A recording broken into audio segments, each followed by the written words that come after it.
would like to welcome you in to the middle. That's right.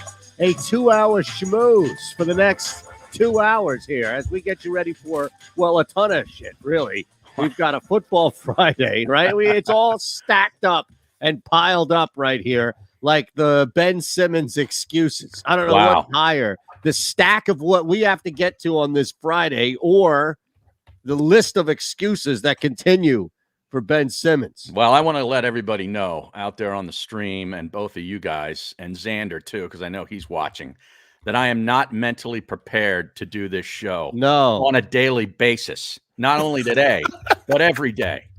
But well, yet I still show up and I still get through it. Exactly. Well, can you lend some light?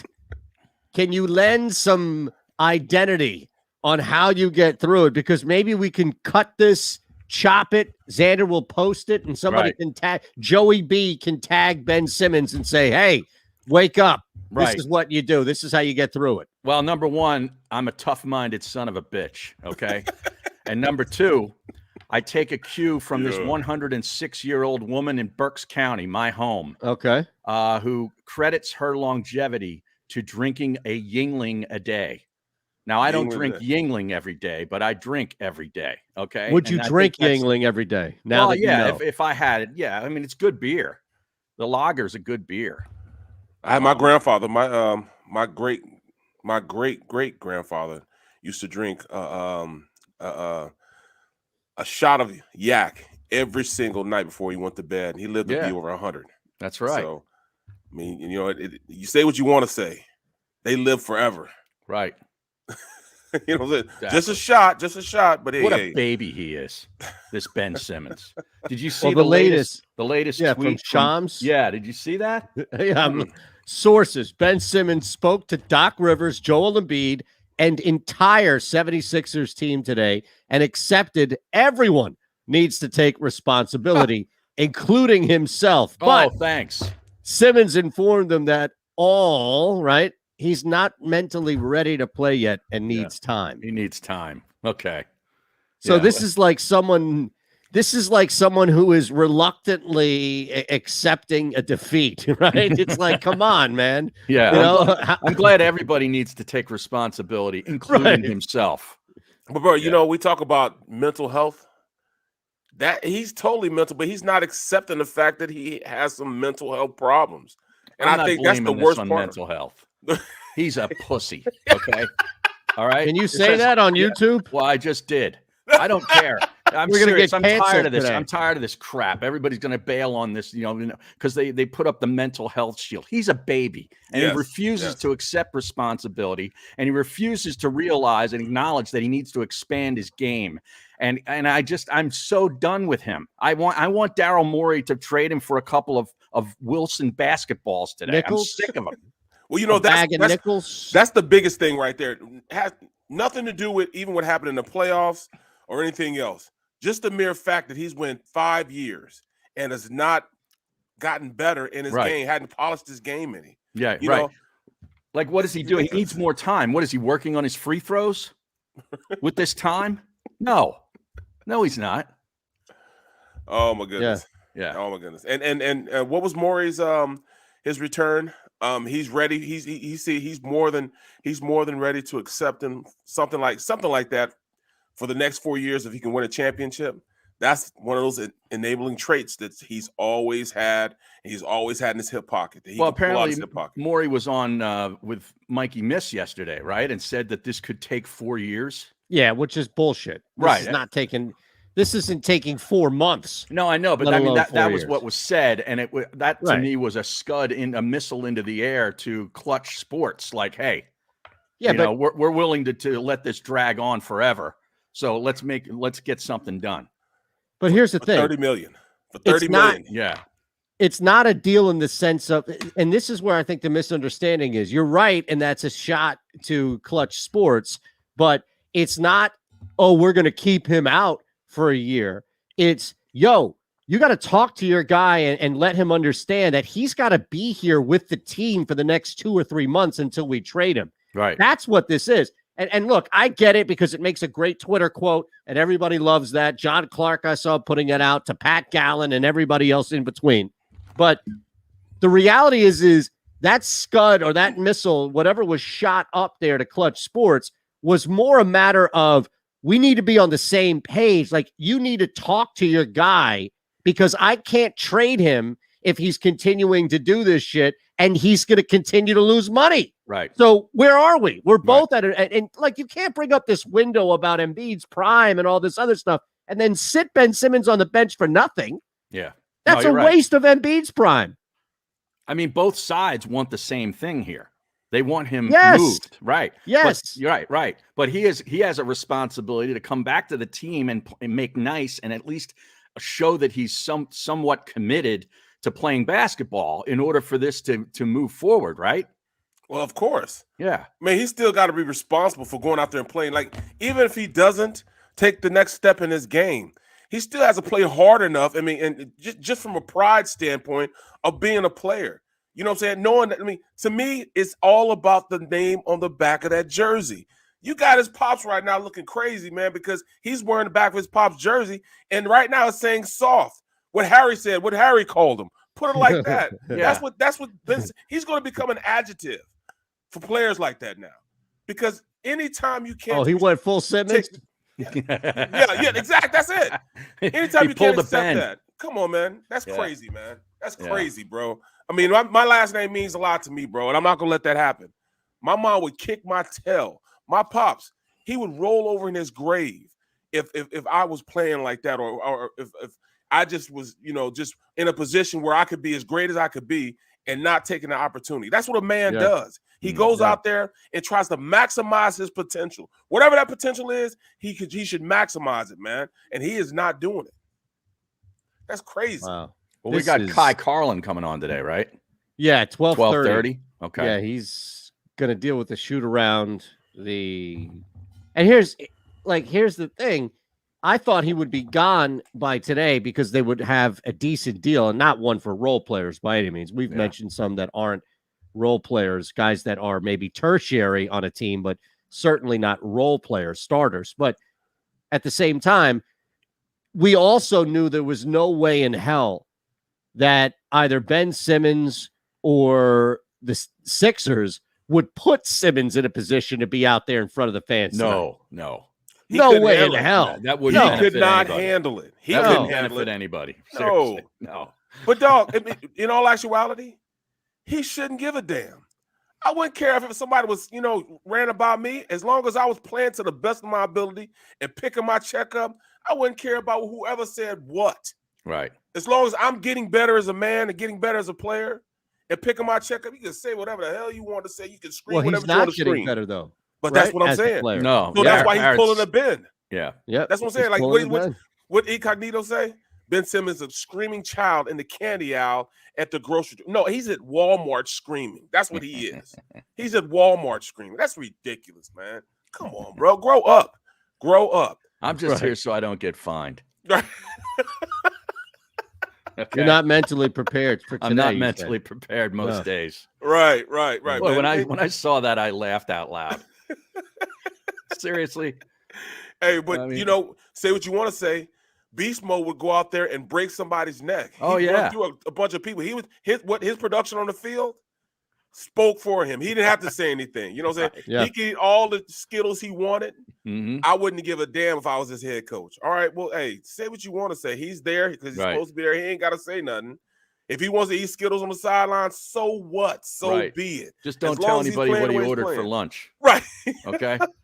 Hey, but these Geico commercials, man, they're getting worse and worse, bro. Oh, the Geico ones? Yes, man. Yes. Well, they've got that Addams Family thing going, which is awful. Well, it's the opposite of the Addams Family. I'm talking about the opposite? The one with the cowboy dude. Old Town Road dude. No, that's not Geico. That's Uber Eats. Oh, yeah, that is Uber. That's Uber Eats. Yeah, I told you, man. Yeah. I told you that. I took it off my phone after I saw that one. Elton John's I can't keep doing this. Yeah, it's terrible. I can't get with that, man. I can't get with it, man. The ad campaign, and they continue it. At least Geico and these other ones you mentioned, Progressive, they have multiple ones. Right. Like multiple different Man, even Pizza Hut has the guy, the black dude. I'm starting to turn the corner for it. I'm liking it a little bit. Pizza Hut? What's that? Yeah, come on. You can't support Pizza Hut though. Dude, I love shameful. Pizza Hut. That's shameful. I would go to Pizza Hut right now if there was one nearby. They just close. They're closing like they're I know closing they close everywhere. them all. They're What does closing that them tell all. you? Yeah. Yep. What does that tell you? People, you're on an island when it comes to that. You're pushing pineapples on pizza. That's how desperate. Yeah, that one right there. The pineapple one. Yeah, pineapple. Am I a pineapple guy? Am I a pineapple guy? I'm not going pineapple. Shut your. See, yeah, see, but this is what happens when you support a commercial. You support everything it embraces. That's why I got rid of the iPhone. Well, it's the only reason why I got rid of the iPhone. No, I'm talking about the Progressive commercial, not a Geico. The stupid Addams Family thing. Oh yeah, the tie-in with the Addams. Yeah. It's well, awful. that's the thing. They decided to take money. Yeah, they co-marketed like ESPN does all the time with movies. Yeah, yeah, exactly. Like some sort of Marvel superhero is it's LeBron dunks. Oh, right. Just like the Black Widow. Oh, the seamless injection of the sponsored movie. He looked just like the Black Widow. Oh, Colin Berger with the super chat. Look at that. Friday. Yeah, Colin Berger. That's amazing too, because Colin is trying to get to Las Vegas. I don't know if he's gotten there yet. But he was flying out yesterday, I believe, from Baltimore and was delayed like 18 hours. What? Yes. Oh, man. So he might be on a bender right now. Actually. I hate to do it. Yeah. Yeah. You imagine that? You're going out there to party and watch the Eagles play the Raiders, and you got to wait 18 extra hours? That would be the worst. That's almost as worse. That's almost as bad as when I'm trying to get back to do brutal pre-game.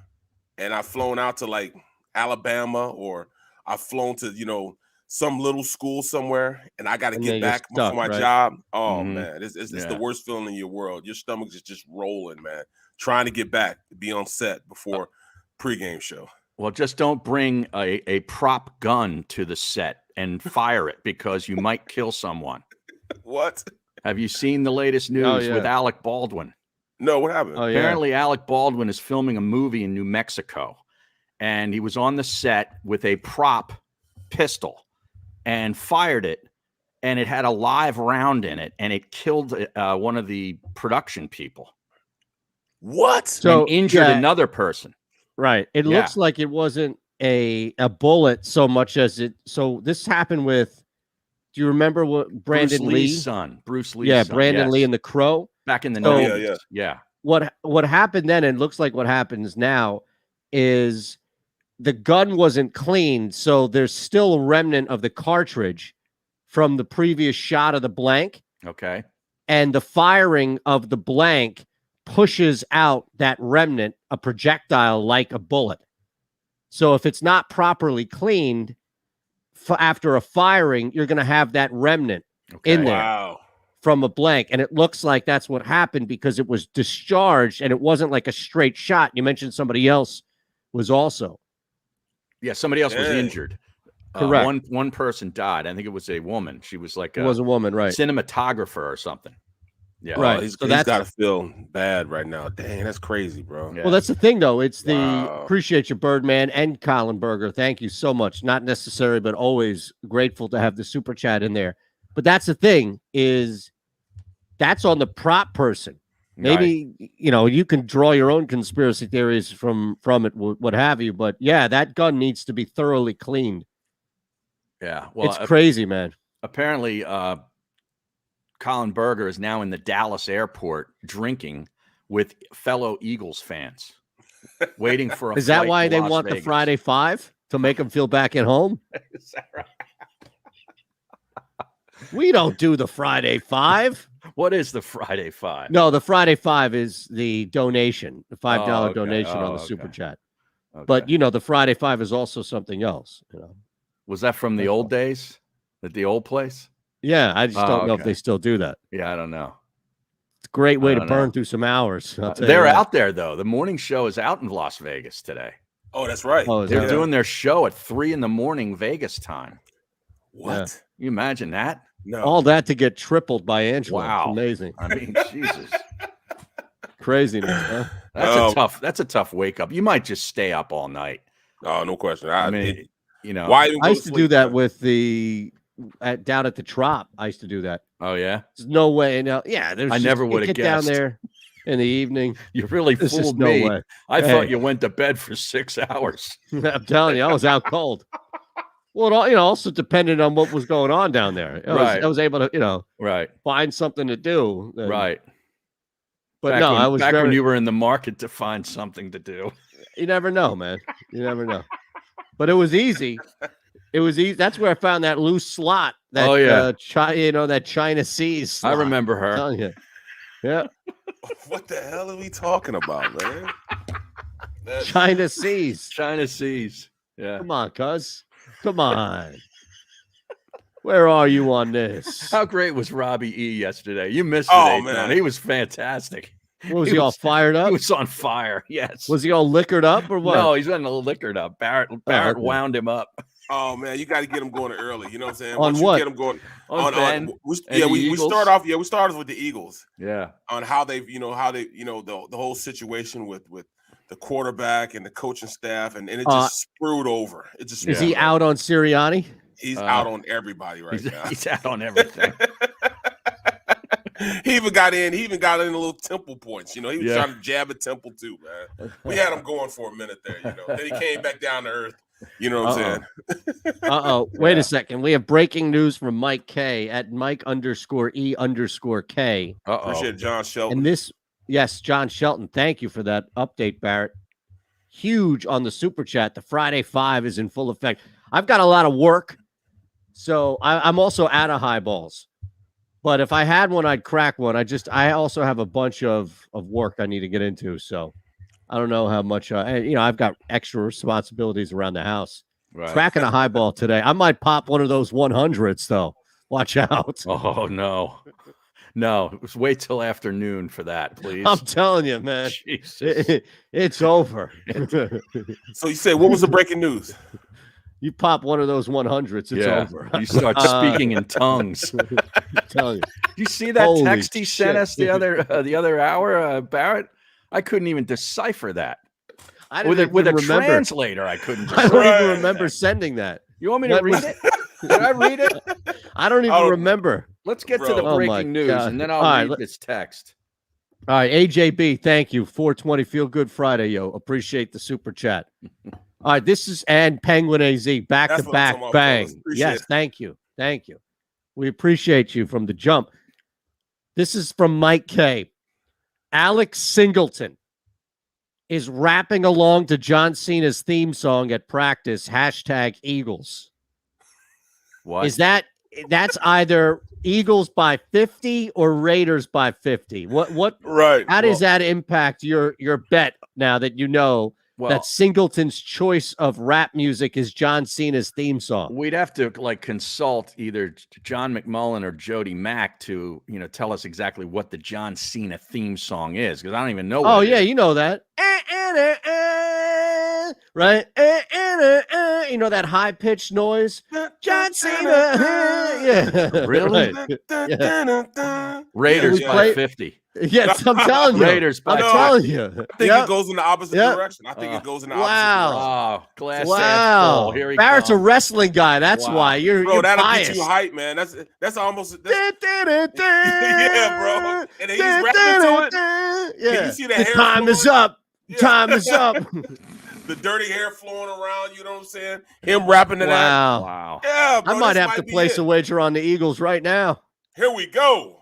How about this for a lyric? 8 thing brute it G grudge just. That was the text that we got from Eytan. What time was that? This morning at 7:33. Holy shit. Now, that's when it came through to my phone. I don't know if that's when you sent it. No, I think I got it earlier than that. First, it was a capital M. That was a text. And then it was 8 thing brute it G grudged just. Yeah. Now, I know voice text can sometimes confuse the actual content. What in the hell is that? I don't even remember sending it. I got it at 12:28. I got it at 12:28, bro. Okay, so 12:28 in the morning. Yeah, I got it at 12:28. 12:28 a.m. It starts out with just the M. You're right. Right. Oh, man. Here's another one. KISS, K-I-S, going to that all-American slew speech and if's over. What? No, then it goes, wow, wow. Yeah, you get a lot of those. There's a lot of the wows. But it's not wow. Like, it's W-O-W-O-W. Right. I mean, I don't know if people can see this, but, I mean, this is legit. That's my boy, man. Yeah, man. Yeah. Telling you. I said, my boy. Rob Swindon, thank you. Oh, my God. No, I'm not drunk, Joey. I can promise you that. I don't know what. I'm telling you, I take one of those and it's over. It is over. That's all you need to know. That's it. Yep. Oh, That is it. This is it. Oh, I was letting you know that too. Like I could feel it coming on and giving you it's almost like I'm warning you as I could feel it. Right. It's going to be a good one. Does that start in your toes? Like, where does it start? Head. It starts in your head? But doesn't it make you like it doesn't it just like make you like you have a box of bricks laying down on you when you do that? Like doesn't that feeling just like honking you down? No, it feels like, you know what it feels like? It feels good. Like if you've ever taken Dayquil or, like stuff like that where you're sick and it has shit that gets you up and ready and going, and it kind of messes with you, almost like a good feeling, if you will, like a positive feeling.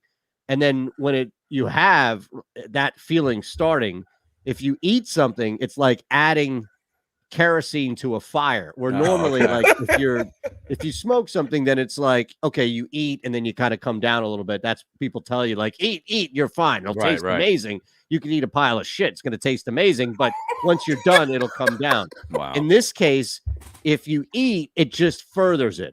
So you could sit there like, oh, what do I do? That's the mistake I made the first time is the guy at the store, you got to take one. You got to take one. I'm like, nah, don't worry about it. Cause I got this. Right. And I took a couple. This ain't my first rodeo. Exactly right. Exactly. And it was your first rodeo. Bang. I start feeling like, holy shit. And this is like, the kid, this is last year.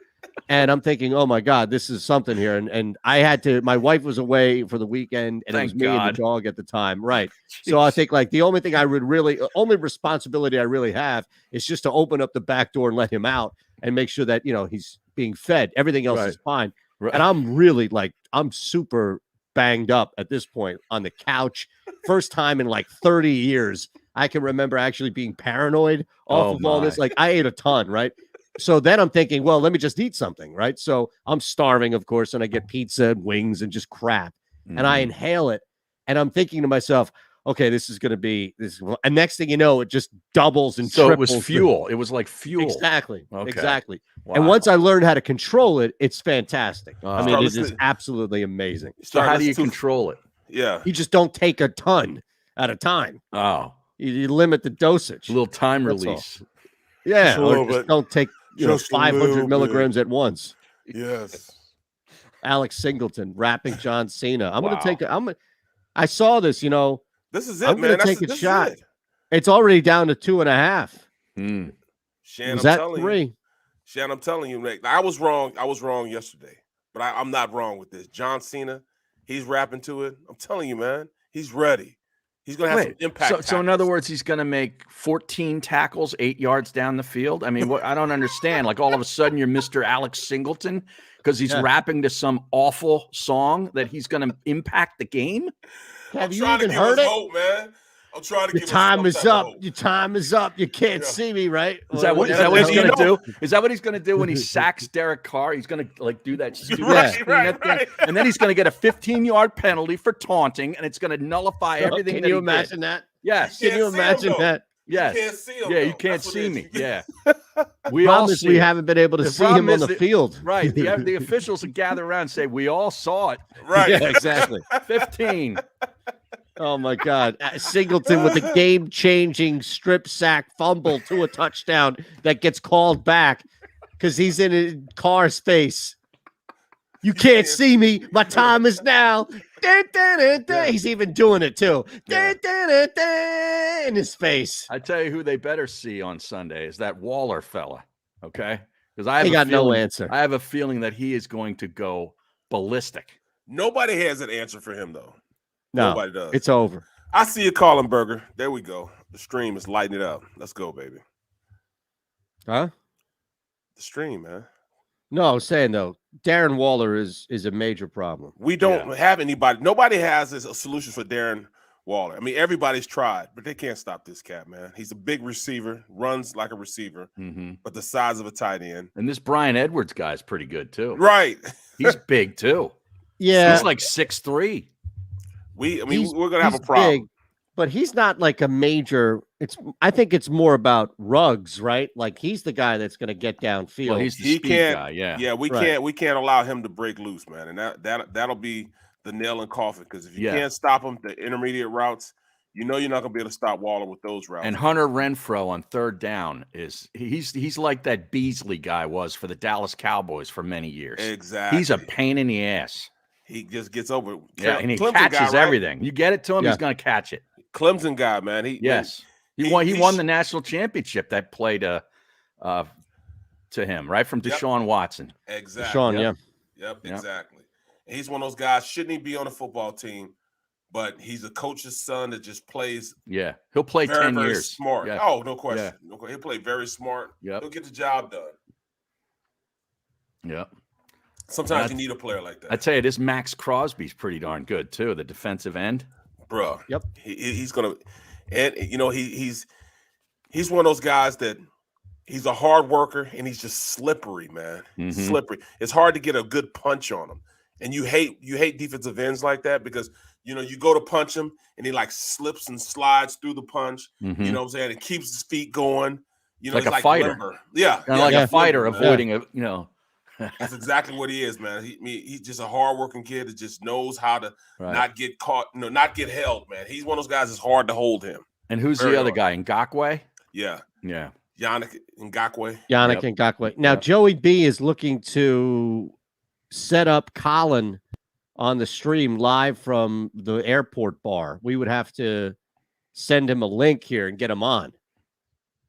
Joey B is doing that? Well, Joey B is lobbying for us to get Berger on, because Berger's still in Dallas, right? Yeah, he's in Dallas drinking with Eagles fans.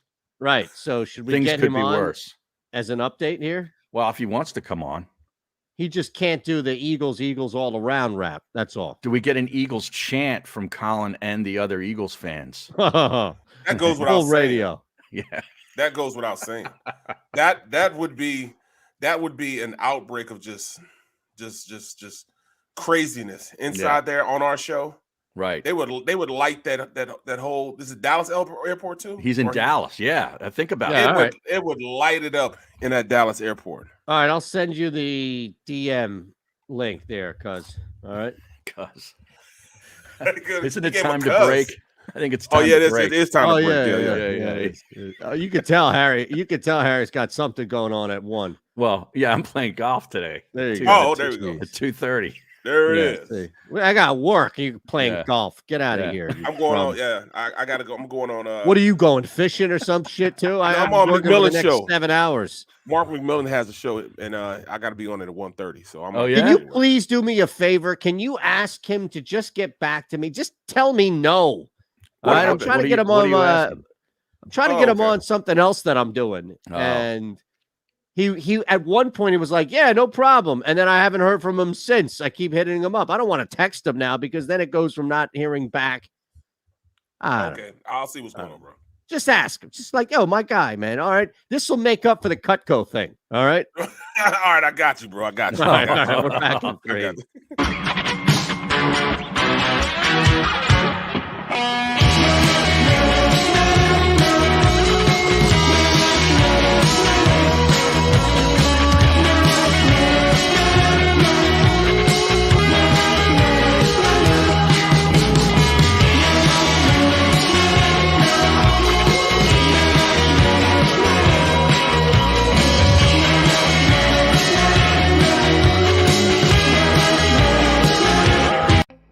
As a hard-working American, you've never experienced how tough life can be until now. A catastrophic injury while working on the job. A personal injury from someone else's negligence. Turned away by other law firms in the region who didn't bother to learn your story. It's time to meet the Fritz and Bianculli Law Firm and managing partner Brian Fritz. Badly injured? Call the Fritz and Bianculli Law Firm.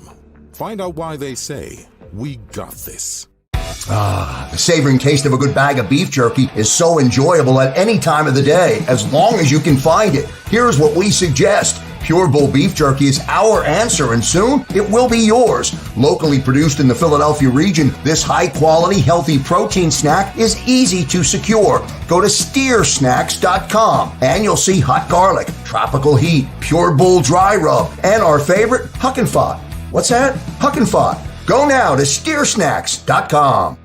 At Stateside Vodka, every new customer gets the world's best rocks glass. Free. What's that? A rocks glass? You're telling me that bottle is cut in half? You could say that. Holy shit. And you're telling me I can get one of these glasses for free? That's right. One free rocks glass per customer with each first-time purchase of Stateside Vodka. So good, it just disappears.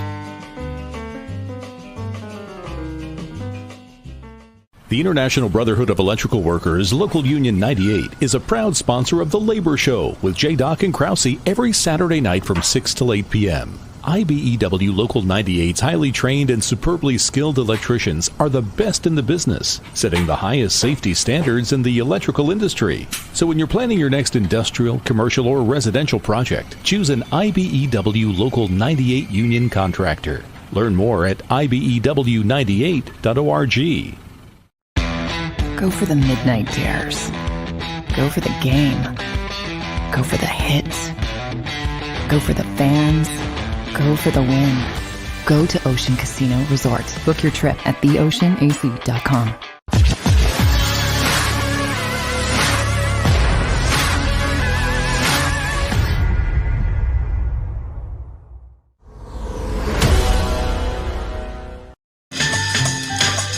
All right.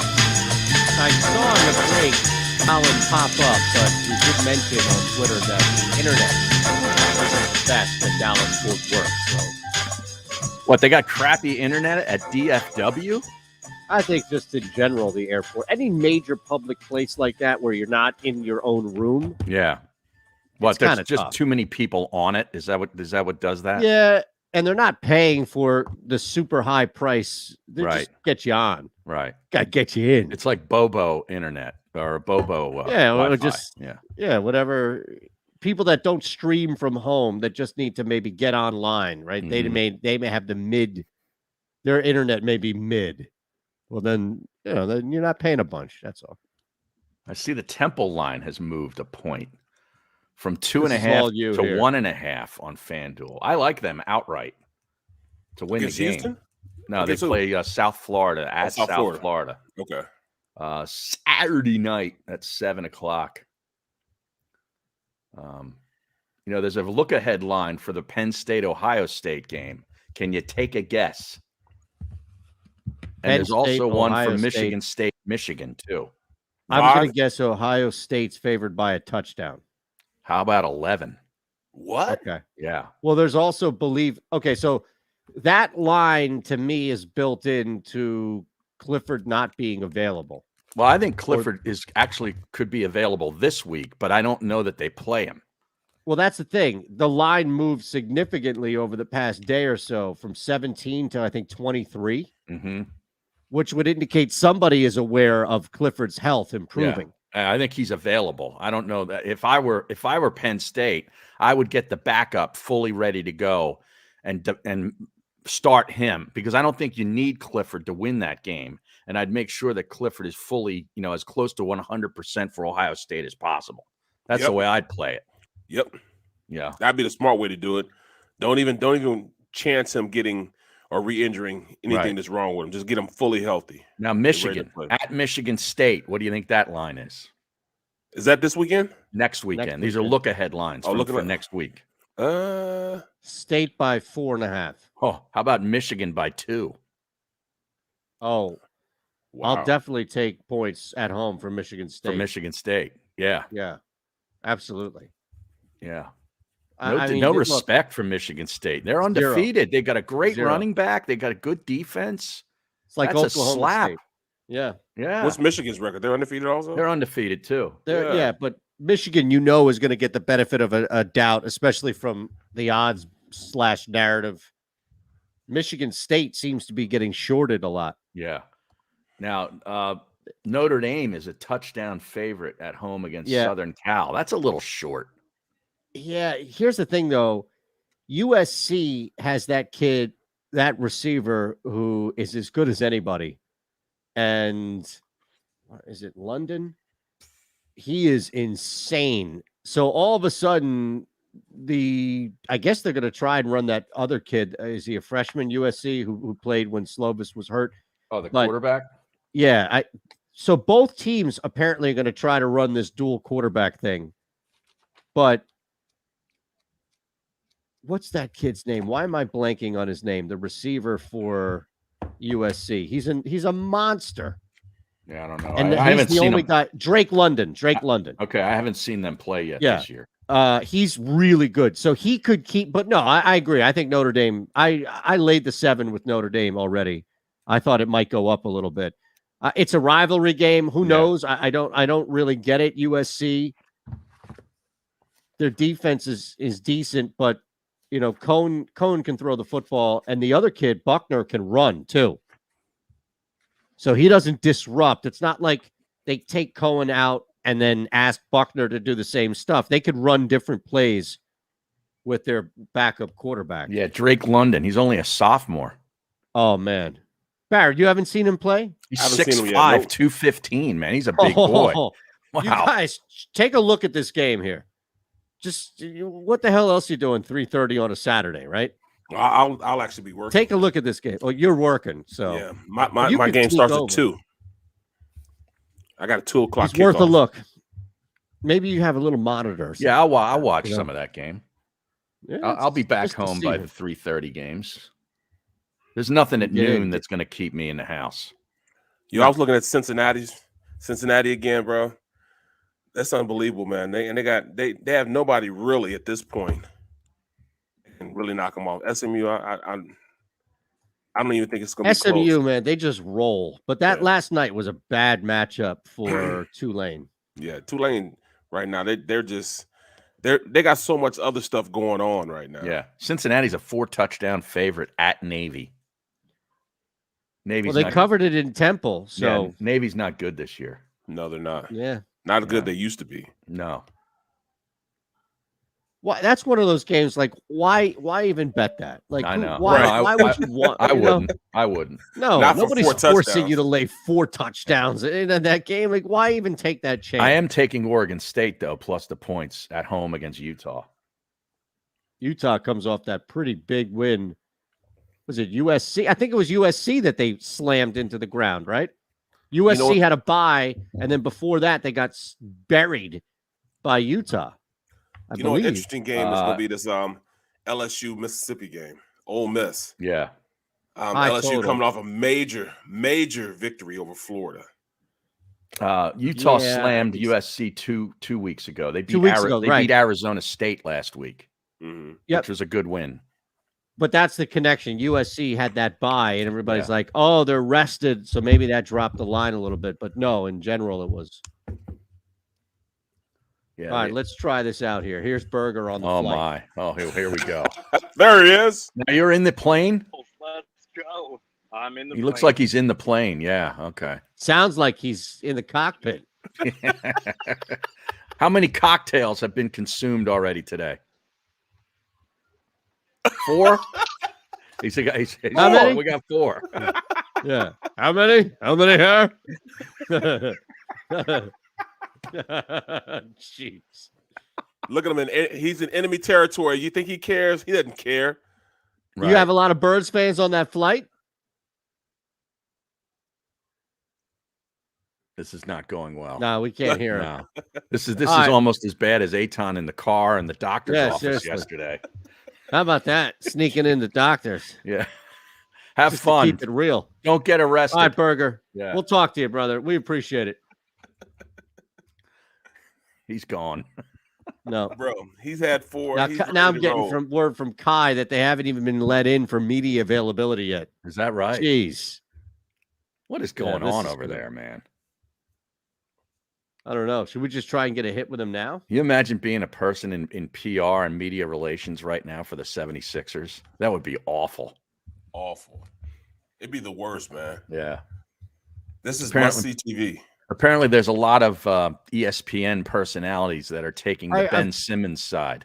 Of course. Yeah. Because it's easy to jump into a situation that you haven't been involved in over the last year and a half, because the majority of people you're talking to. Man. 4 years. That's what I'm saying. Yeah. The majority of people watching there, people that still watch these shows in the morning, they're not in Philadelphia. They haven't been paying attention to this situation. They'll buy and lap up anything. Right. Oh, them crazy Sixers fans at it again, man. I tell you what, I saw that on the TV. That Emmanuel Acho. Yeah. Telling me, man. He's with Fox now, though, isn't he? Yeah, he's exactly. I tell you what, man, that Emmanuel, he speaks the truth. Stinking Sixers, man. Idiots. I can tell you, I could see that. Right? It's so easy to redevelop that narrative about Philadelphia people. Philadelphia it's fans. Insane. Yeah. Some jackass in Little Rock sitting there looking at his TV. I knew those bastards were full of it. I want to hear Charles's full take on it, because Kelsey probably put it the best I've heard it from anybody right now. Yeah, that was good. Yeah, how about that though? Like, when's the last time you've ever seen that happen? No. Did you ever? Joel Embiid ever mention anything about Carson Wentz? No.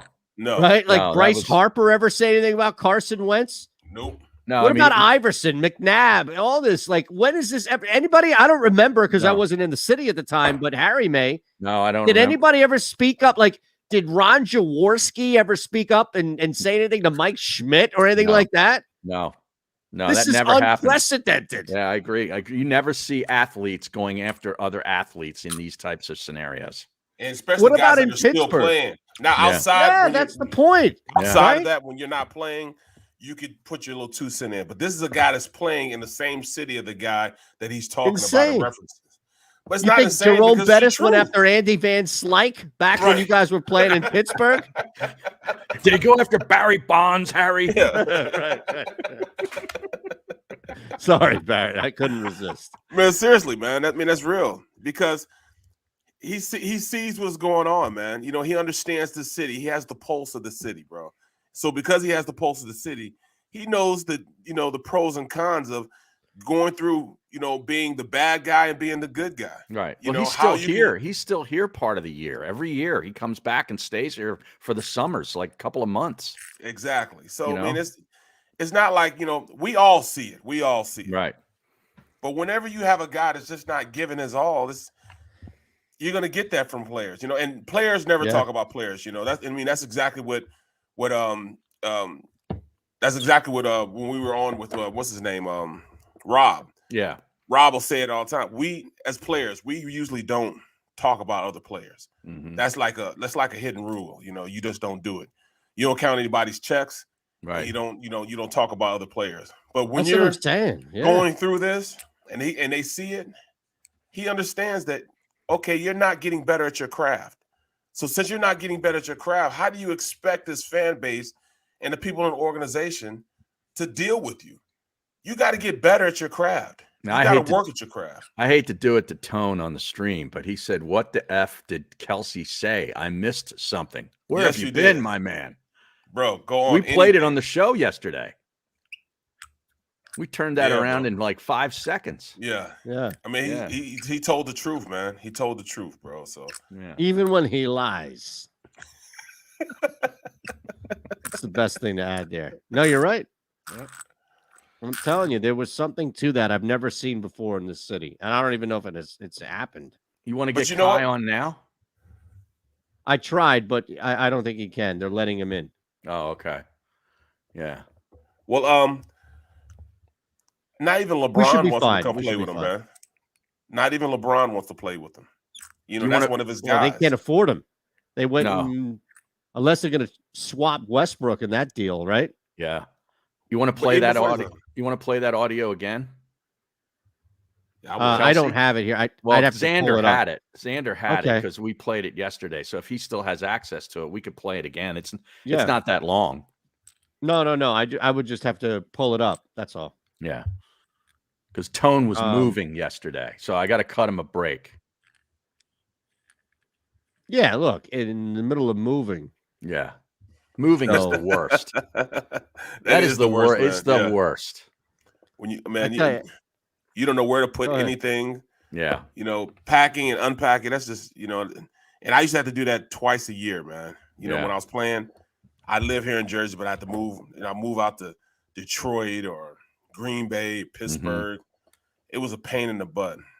You had to go back, turning everything on, turning everything off, right? Switching stuff over. I was the all-time worst. Yeah, that is awful. That's I've moved a lot. Yeah, and seriously, I have as well, from in area to halfway across the country multiple times. It's the one thing, or one of the few things, that I have no problem spending on, right? Like if you have a budget to spend on something like a service, right, it would be one of the few that I think it justifies. Just have people take care of as much as you possibly can. Yeah. Right down to coming in. No, you're right. There was one time where I had a company come in and pack everything for I was me. just going to say that. Yeah. They boxed up everything. You can amazing, do that. Isn't it? It is amazing. I just literally sat back and watched and sort of like direct. No, that stuff's up in that room. And they did everything. It was awesome. Now, was this pre-marriage? Because I can't imagine, and this isn't specific to either or any, I should say, of our wives, but I just can't imagine that this is more of a family/wife thing than it is a husband single guy thing. Yeah. Where it's just like, pack all those dishes you see, and I'll see you back here in an hour. Right. No, it was the first wife, and it was a corporate move. So the company paid for everything, and they came in, and it was all done. Everything was done, and we didn't have to do anything like physically, and we didn't have to pay for anything. Wow. Yeah. Now, Tone said that he ran into Bruno and Miss Robin. Is he moving into an RV that we should know about? I don't know. Bruno was blowing leaves all week down with his gas-powered leaf blower. He's got a gas-powered? Oh, yeah. Oh, man. Those are the best, bro. Yeah, that thing sounds like a motorcycle engine on it. Tell you, my brother-in-law has the backpack. Right, where you strap the backpack That's on, what it's full of gas. Landscapers use. Yeah, they walk around with that sucker on. It's just it's funny you say that, because I just passed some signs, and I was actually literally writing down numbers on signs to get somebody to come blow my leaves. Oh yeah, Tony Bruno will do it. He'll do it. You want me to text him? Backpack and all. I'm gonna text him right now. Say, take that leaf blower and go up and blow Barrett's leaves. Ridiculous, man. I got a leaf blower right here. Right? I mean, geez. Right. I just thought that was insane. The backpack and everything, a little over the top. Yeah. No, it was over the top until I had that damn string. I mean, the wire, and you have to yank the wire, yank the wire, and blow some. It gets time consuming, and it's a pain in the butt. Plus, it's not strong enough, bro. You got to have gas in there to make it strong enough to push some leaves around. Don't let it be wet. Oh, you're in trouble then. So I got to go get me one. You know what? I'm going to get me one today. That's what I'm going to do today. Get me a gas power. You better hurry up, because look at that. Look at that. Governor Murphy is going to turn New Jersey into the California of the East. And once that happens, those gas-powered leaf blowers will be off limits. You won't be able to buy one. I don't think he makes buy one, yes. But who's going to? I don't think you'll be grandfathered in, right? Yeah, you better get one now, so you're grandfathered in. Right. Nobody's coming over to take that gas back away from you. Right. Although maybe somebody next door dimes you out. I just sent him a text. Take your leaf blower up to Barrett Brooks's place and blow some leaves. Yeah. Beautiful. Embiid is practicing. I see this from Breland Moore of Fox 29. Joel Embiid's right knee wrapped up this morning. Uh-oh. He is questionable with that knee injury. Here we go. I smell load management game. There it is. He got a load management game the first game. They can't sit him for the home opener against Brooklyn. He's got to at least play 20 minutes. But that's the thing. He's going to play. He's going to play. He's going to want to play. Yeah. Yeah. He's got. You've been told this is not what's going on. That's what they're trying to set it up now. What's the that? The whole narrative that he's not going to play. No. Oh, I thought you were looking at somebody else, like somebody was setting something up in your house. No. Yeah. Oh, okay. Take a drink. What's in that? Something. That's a big. I hear is that a cubes. Yeti? What is? Yes, that? but it's a Yeti, but it has you know the what do you call it? It's like the Walmart has those it's like Crystal Light, but it's Walmart Crystal. Oh, okay. And it's purple. It's grape. It's delicious, bro. Delicious. Oh yeah, the grape. Yeah. I saw the video yesterday. Joey B is talking about it. Bruno was out with a BB gun on some deck, and he was shooting at a balloon, trying to pop the balloon, and he missed. Every shot missed, or it didn't pop the balloon. There was like a couple of videos. I think he eventually got it, but he's shooting a BB gun like up into the air, trying to like blow up a balloon. And what is Miss Robin doing? Miss Robin's just shaking she was her head. filming. Yeah, she was, of course, she's the staff photographer. Yep. Right. Yeah. She does everything though. Yeah. Right. Jesus. Yeah, it's insane, isn't it? It really is. I mean, it really is. It's insanity. What the hell is going on? I don't know what's going on. What the hell is happening? I can't speak. I can't speak for him. Who's that? Man. Bruno. People try to say, what's going on with your boy? I go, don't ask me. Okay. He's living in a trailer. Yeah. Well, yeah, right. Until his house gets built in Florida. Yeah. Well, why didn't he go to Florida? I don't know. It's a good question. It's warm down there, right? Well, maybe it's too hot for him right now. Maybe he's no, it's warm. Fall. It's why Deshaun Watson wants to go there too. Yeah. Well, right. Houston's hotter than that. Yeah, Houston's as a sweat box. Yeah. Well, yeah, but the humidity in Miami is much easier on you than just that dry heat crap in Houston, right?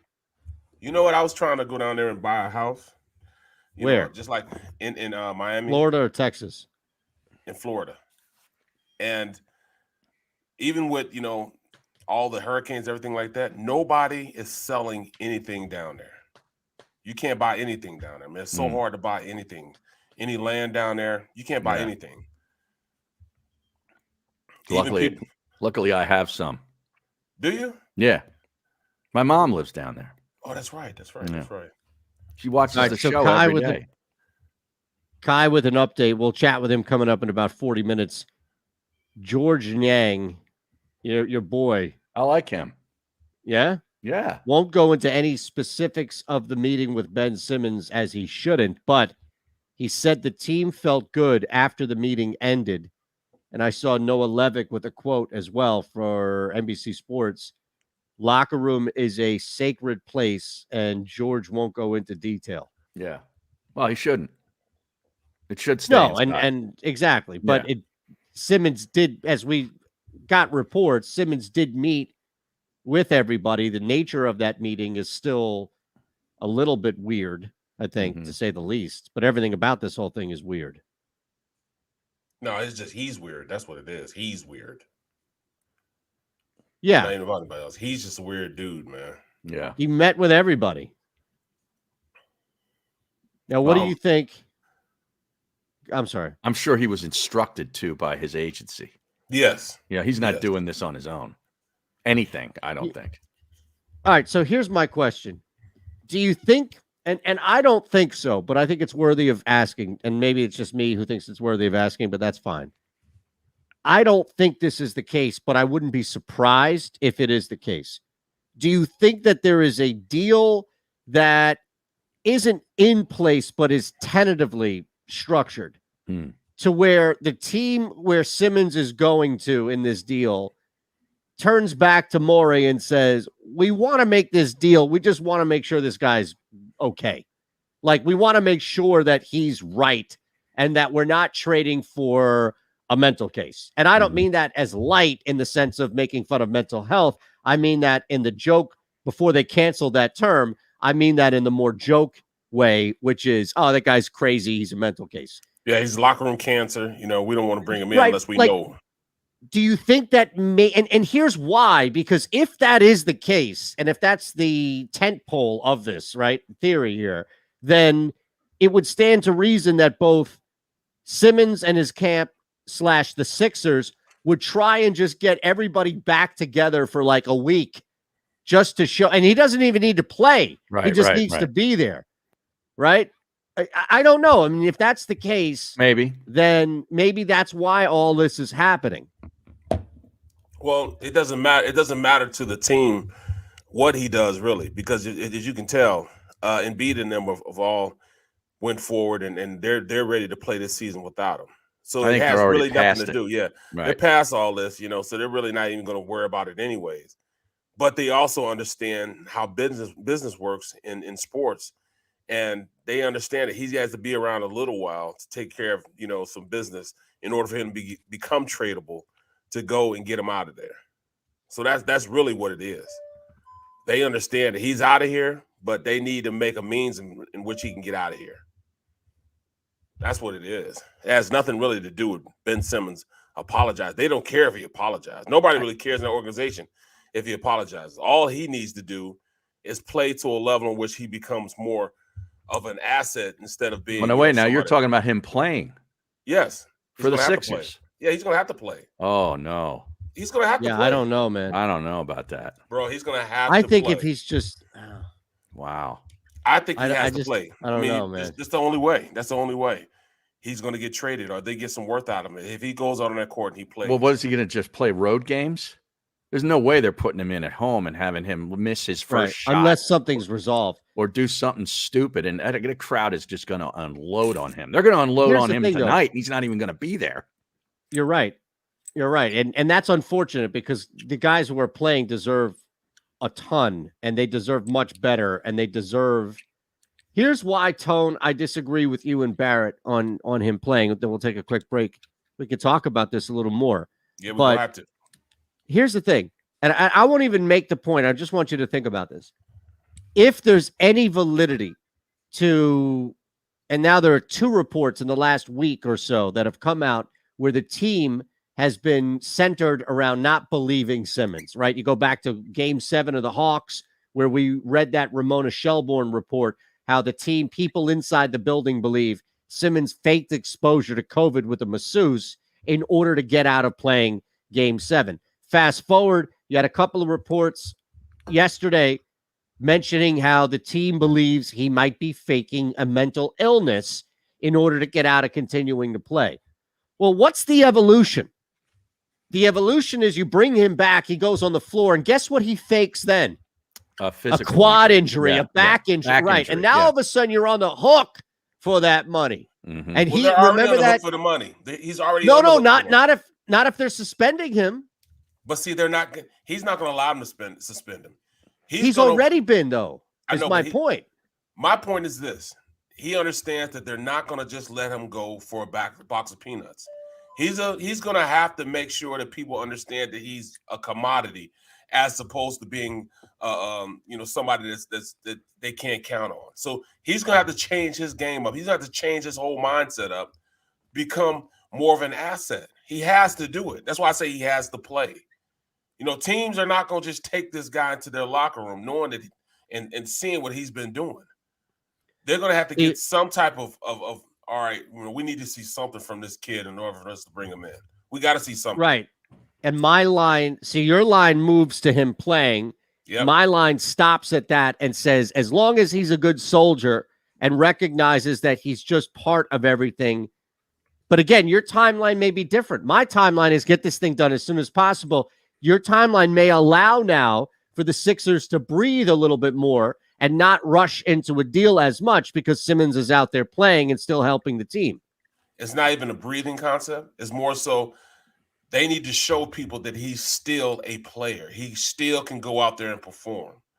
That's what they need everybody to see. Because right now, what they saw, the last time they saw Ben Simmons on the floor, he could not play. The last 3 times we saw Ben Simmons on the floor, he was being taken out because he became a liability on the floor at the end of games. Which he still is. Seen. Yeah, but we need to show him that he may not be that anymore, and they could probably coach him out of it. We need to show something. I don't think that's wait. All right, we got to take a quick break here. All right, we're back in 3. Hit that thumbs up button. Make sure you're subscribed. It's the middle.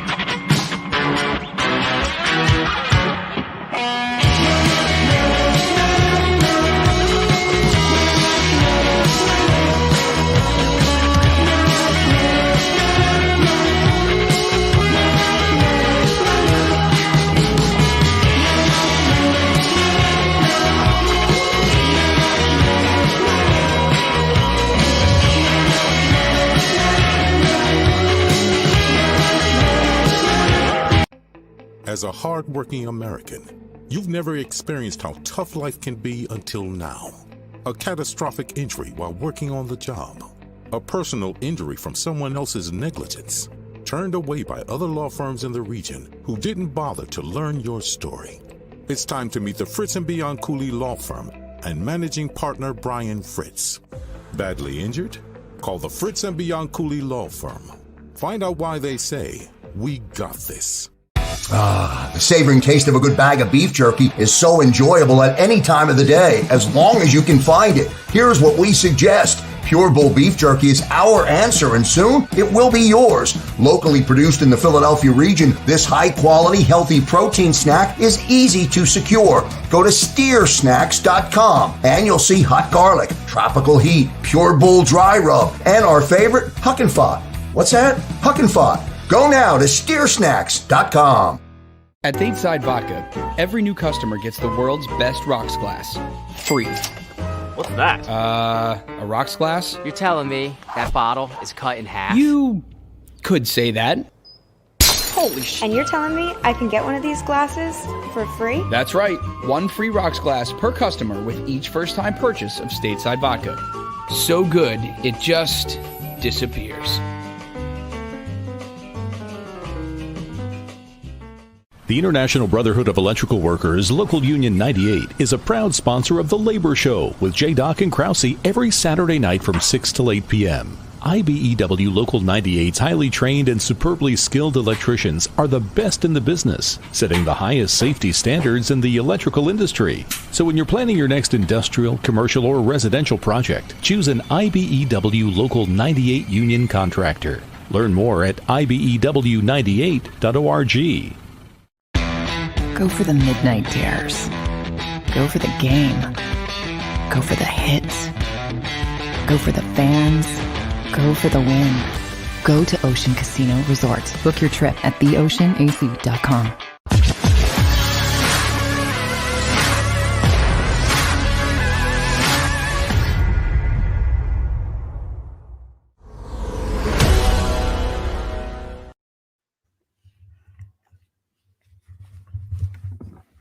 So who do you like in that LSU Mississippi game? I actually like I like Mississippi. I like Mississippi, but LSU is gonna make a run on this. I don't know what the line. What's the line on it? 7.5, 8, 8.5, depending on where you get it. We'll see. I would go with LSU. Yeah, plus the points on the road. Yep. Yeah. Wow.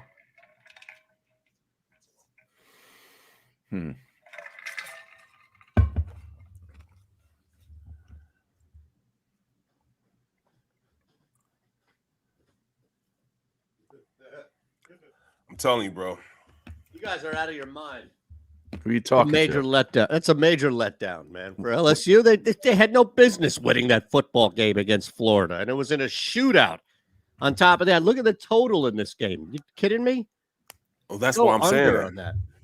Oh, they're playing. They got a little confidence, right? Plus, they're 70 and a half. This total. Come on. They're playing for Edgerrin, man. They want to play for him, man. He's on the hot seat right now. They're playing he's gone. for a coach. He's leaving. He's out. He's already announced that he's done. Oh, he did? Yeah, he's out. Come on, man. Well, he's still playing. They're still playing for him, man. Well, the other coach playing for him. He's got girlfriends coming in with their 18 kids. He's got a 13-year-old kid running the rope drills. Lane Kiffin is playing coaching to become the next LSU coach. I think exactly he wants to beat the crap out of him. That's actually a pretty good point there. Yeah, I mean, Kiffin is in the mix. Oh, he'll put up He's 70 in the mix. on the Tigers if he can. Jay, trust Come me on, on this that. total's at 77 points. What? You guys are out of your mind. There's no way they're going to get to 77. I like watching this quarterback play for Ole Miss. I don't know if he's ever going to be a great pro, but he's a fun college quarterback. Right now, he's ranked like the #2 quarterback. Is he in the draft? Yeah. Who's number one? It's still Howell. It's still Howell. Howell's still the #1 guy. Yeah, he's still that guy. There's not many. There's not a lot of. So who's in the lead for the Heisman then? Would it be the Ole Miss QB? Is he the leader in the clubhouse? Because they're winning. Look, winning I games. think Pitt's kid is up there. Right oh yeah, now. he's got to be up there. If they beat Clemson this weekend, which they probably will, he'll really get some shine. Right. Wow. So Dwight Howard, not a fan of Jason Kelsey. Did you see this? Well, yeah, Dwight Howard's sticking up for Ben Simmons, right? Yeah. He was one of those guys on that list, along with which Keyshawn list? Johnson. Oh, the Cuz put out Dwight's a list. Who? The Cuz put out a list this morning on Twitter of the guys that are sticking up for Ben. That he's putting together a list. List radio is dead, bro. I don't need any. Jesus Christ. How about, why doesn't that station focus on putting out a list that could help them win? All these stunts. Well, you look at the top quarterbacks. You're right. From Ole Miss, Matt Carroll's #1. Kenny Pickett. Corral. It's Corral. Corral, yeah. Yeah. Matt Pickett. Corral. Where's Pickett? He's #2. Is he? Wow. Yeah, #2. And then Bryce Young from Alabama's #3. Really? Wow. Then #4, Malik Willis from Liberty. Yep. He's an Auburn transfer. No, he's not going to win it. No.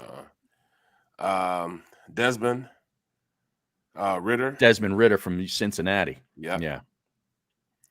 Then it goes Who's not going to win Carson it either. Strong from Nevada. Right. You've #6. seen play. Yep. Like SMU Nevada, quarterback, by the way, plus Tanner 3.5 this week. Merdesia. SMU. Yeah. Then Grayson McCall from Coastal Carolina. Okay. I knew he was up there. Then it's Sam Howell, #9. And at 10, C.J. Stroud from Ohio State. That coach for Coastal Carolina, if he doesn't look like a surf bum, I don't know anything. You see that guy? He looks like he rents beach chairs, like on the beach. He's just chilling. Now here's the list, Eytan. Early on, we have Vince Carter. Emmanuel I don't want this. I don't want to go through and highlight somebody else's bullshit. Richard to be honest Jefferson. Why don't we just talk about these people without highlighting some list, some arbitrary list that's going to be used to kill 4 hours on a losing radio station? Hey, please, man, you got to do. Why don't we take what the camera and Richie are doing, or what Angelo's doing? Yeah. Jeez, I got a good tweet from that show too. No, please, I was joking. No, I'm serious. All right, so let's go back to the list. Who's the biggest violator on the list? Apparently, Keyshawn was going off on them on their morning show on ESPN Radio on the Sixers. I'm more interested in guys who are currently playing. Like Dwight Howard is on the Lakers. Yeah, right? Dwight Howard, he's on the list. Yeah, he's currently playing. He's one that has spoken up. He's not sitting with like 15 producers who are saying, okay, now you say this because right. He's going to say this. So do we have any other current players that are coming out saying stuff? Not that I know. And I wonder of. Barrett, No. you see anything? Nope. Not really. Wow. Because players don't usually do that. Players don't usually do that, man. They just don't do it. Oh, I got a great fake quote coming right now. The fake quote? Yeah, exactly. Beautiful. Right? Yeah. No? What fake quote? What in response to what? The Simmons stuff? You going to attribute a fake quote to an athlete that's currently playing? Nick Sirianni. Or as some refer to him as rock, paper, scissors boy. Ooh, who's that? Yeah. I could see Tony. Who else? No, it's a guy, Tom Craig, tweets the midday show on WIP. He says, Kevin Stefanski, Philly boy, has a backup QB. What does he do? He runs the ball 33 times and passes it 33 times. Novel concept. They win the game. We have rock, paper, scissors boy running the ball once a quarter and losing. Not tough to figure. Fair point. Yeah. You cannot argue that. No, you can't. I mean, that's really and he ran the ball 33 times with a backup running back. Exactly. A third string running back, right? That guy's third on the depth chart. Third string, and you also had a backup quarterback, so you weren't going to ask him to throw the ball a million times. Well, that was his point initially, but I'm saying that's also, a running back that isn't the starter. Yeah. But you know what the funny thing about it? That kid ran like a 4.840. The running back. I mean, at his pro day in his college. How do you do that? That's slow. They're supposed to help you. Right. On your pro day at your college. He ran a 4.8. Sheesh. Yeah. Where'd he go to college? Man, I don't know. South Carolina? They plucked him, though, and he definitely – the game plan was never going to change. That's why Cleveland was the play last night, because the game plan was never going to change. Denver's game plan would have changed if they had Drew Lock in there. They would have thrown the football down. Well, that's what they said. I mean, that offense is atrocious, man. Come on. Well, that's what the announcers were saying, that they should have taken Teddy out. Yeah. You could tell that he was hampered. Yeah, you could tell he was hampered. He couldn't even push the ball down the field. No, Dearness Johnson, he went to USF. He's a South Florida guy. So that's where he ran the 4.840? Yeah. At the USF Pro Day? Wow. Yes. That's crazy, isn't it? Wow. Yeah, it is. Yeah, I mean, if you're Denver, Vic Fangio's on the hot seat here. Don't you have to change quarterbacks to at least allow for a player that can get the ball down the field? Oh, they just think that less of the backup quarterback. Is he I bad? think yes. Here's the thing. It's volatility, right?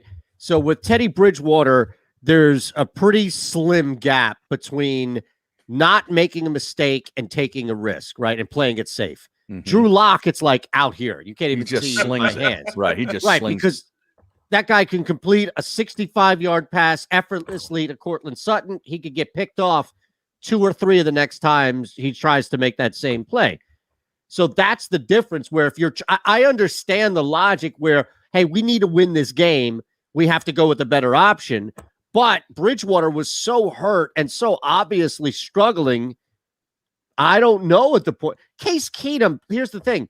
Baker Mayfield wasn't playing well. So was there a huge drop from what you got productivity-wise from Keenum and what you've been getting from Mayfield? No. And part of that is what you just laid out with Stefanski and the game plan and making it so that Case Keenum doesn't have to do more than asked. Mm-hmm. But that's what Baker Mayfield is each and every week. Absolutely. Right. They might have found a better guy to run that system. Because he can push the ball down the field better than Baker Mayfield. Exactly, Barrett. And that was the big thing heading into last night was whose game, like even the Broncos had to change a little bit of their game plan because they had to work around Bridgewater being hurt. It was weird, but to your point, Cleveland was basically like, yeah, we would much rather have our starters back there, Chubb, Hunt, and even Mayfield, but the game plan didn't change a lick. Yeah. Not a lick. Denver, being down these wide receivers for a while, that hampers them too. They couldn't but do you think? Isn't Hamler? He's still out, right? Yep. Yeah, Judy too. And Judy, yeah. Right. Yeah, man, it's tough running that offense when you don't have the receivers. But the biggest thing is, defensively, they couldn't even get things going defensively. Their defense. How did Von Miller do? He got hurt. He did? Yeah. Ankle. He got hurt. Was that early in the game? Well, like halfway through the third quarter. Oh, okay. Because remember he was popping off saying that whoever plays quarterback for Cleveland, I'm going to kill him. Well, he regrets that. He regrets saying that because he was more disgusted, not that he got hurt, but because he didn't do that.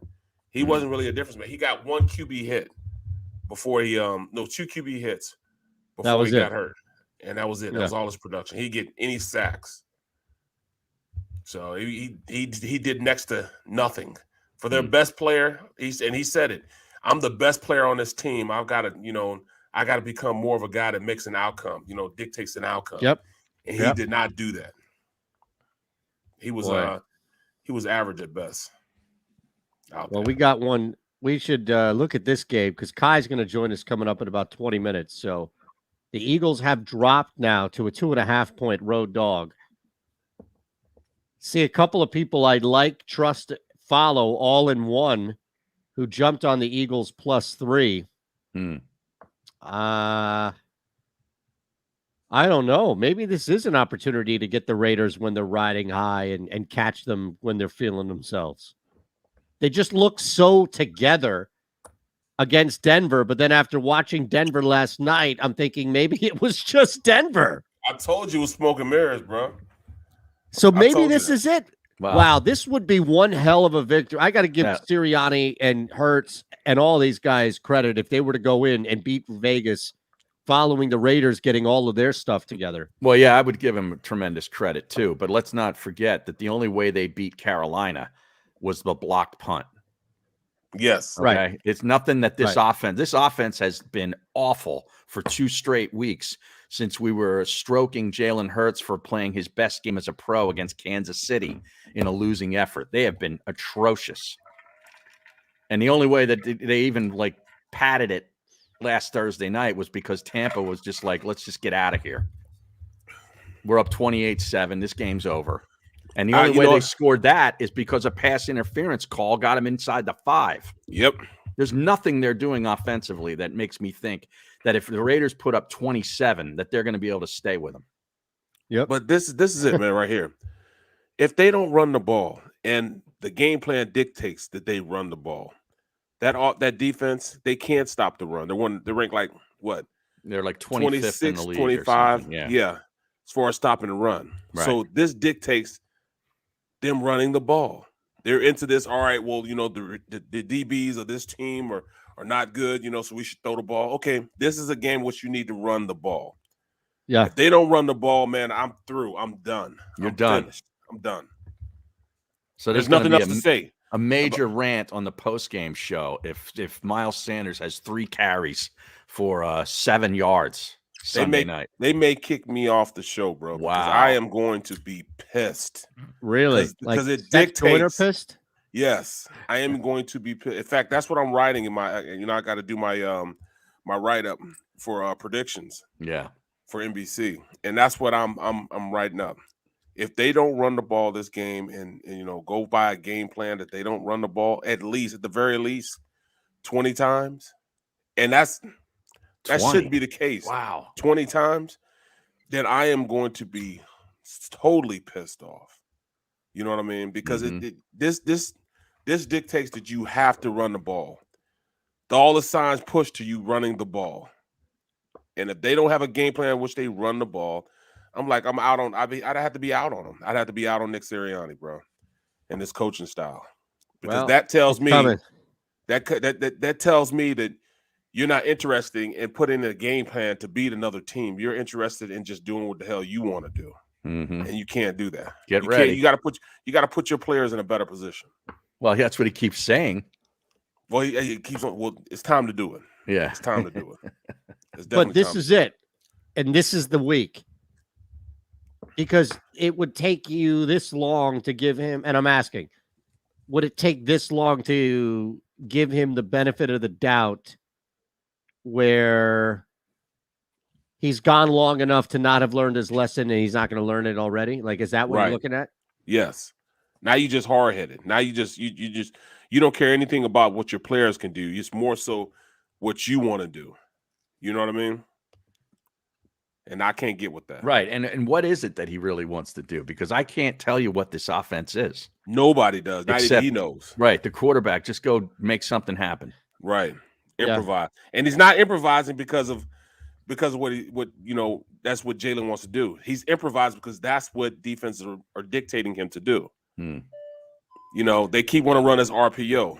you can't run an RPO now because defensive coordinator understands how to stop the RPO and put him in a position where he's going to have to freestyle instead of running the running the offense.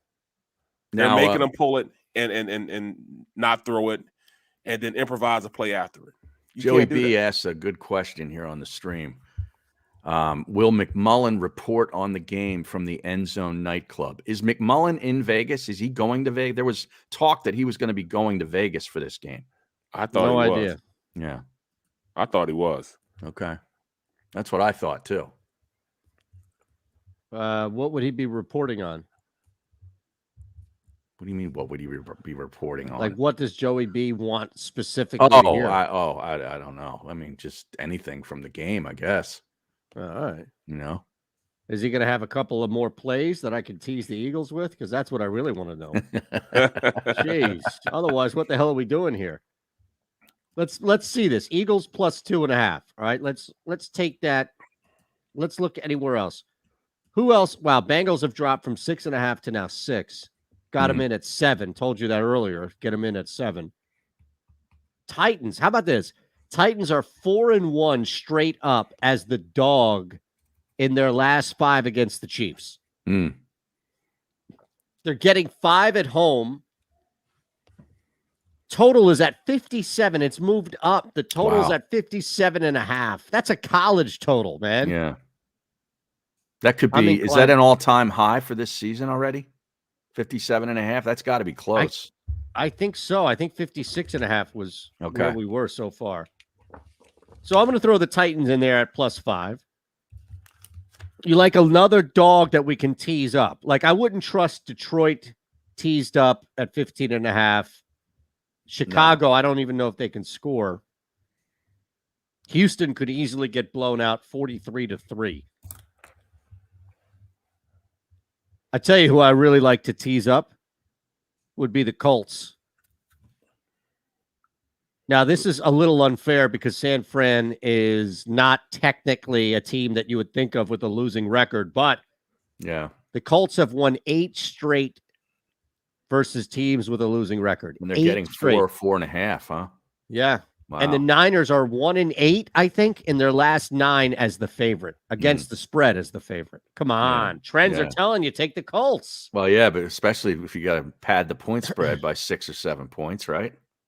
Well, let's look at this. A 7-point teaser gets you plus 130. Eagles are now plus 9.5. Titans are plus 12. Colts are plus 4. We've moved through 7 and 10 on both, or 2 of 3. Now, the Colts are plus 4 without the tease. Yeah, so the 7 has moved them to 11. Right. What are your thoughts here? I like that. What does that pay? Those 3. Plus 130 on a 7-point teaser. That's pretty good. The only one that I'm thinking, like, what'd you say, Tennessee? You're getting what, 9? 5 to 12 now. Oh, 12. Okay. Yeah, that's pretty good. At home. Any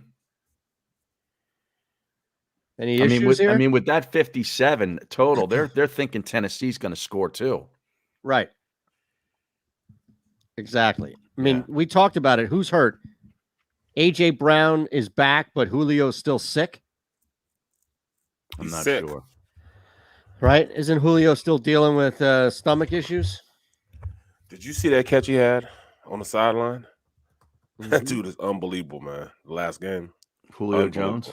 Yeah. He returned to practice, and A.J. Brown remains out is the latest. Okay. Yeah. So Brown is out, with the injury. Julio's back.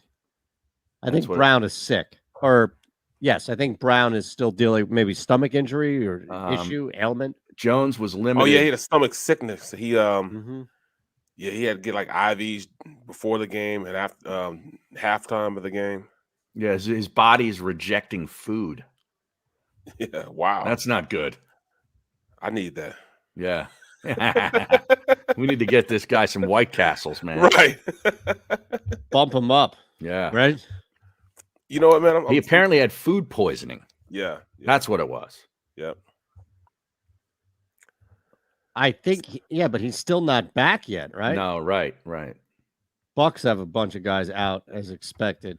Well, you got to wait until today because if he shows up today and practices, he's probably going to play. Right. Yeah. Right. No, yeah, that's a good point. But Jones is back, and he was limited, but he had a hamstring issue, but apparently he's all right. So they could be at full strength. You talking about them beating the Chiefs? Well, just hanging with them. I got him. I mean, that's the thing. Kansas City's defense. It's awful. Like, are they really a 5-point team on the road? Neutral site, they're telling you this is an 8-point difference. Mm-hmm. That the Titans are 8 points worse than the Chiefs on a neutral site. I know Kansas City beat Washington. I get it, but are we really ready to anoint that they're back? No.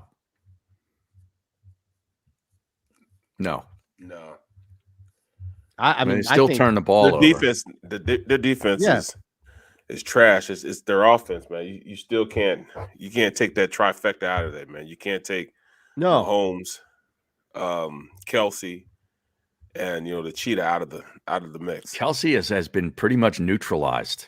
Well, that's only because this season. That's because they're heating up the quarterback. The offensive line's not playing well enough. Mahomes is looking like he's human simply because nobody can block for him. Yeah. Can't be running around like that. Nelson has craziness. No, you're right. Nelson has that's huge. Derrick Henry, he might have a huge day against that defense. Yeah. It might be like that commercial he had, man. He probably gonna be running like on that commercial he has. I tell you, second level defensive backs have no interest in coming up and tackling that guy. They make business decisions. Seriously. I mean, think about it. It makes sense to avoid something you can't do in the first place, right? Mm-hmm. Like, why try something you're destined to fail? He can make you look really bad. Yeah. You should see this guy. If you guys haven't seen him up close in person. No, I have not.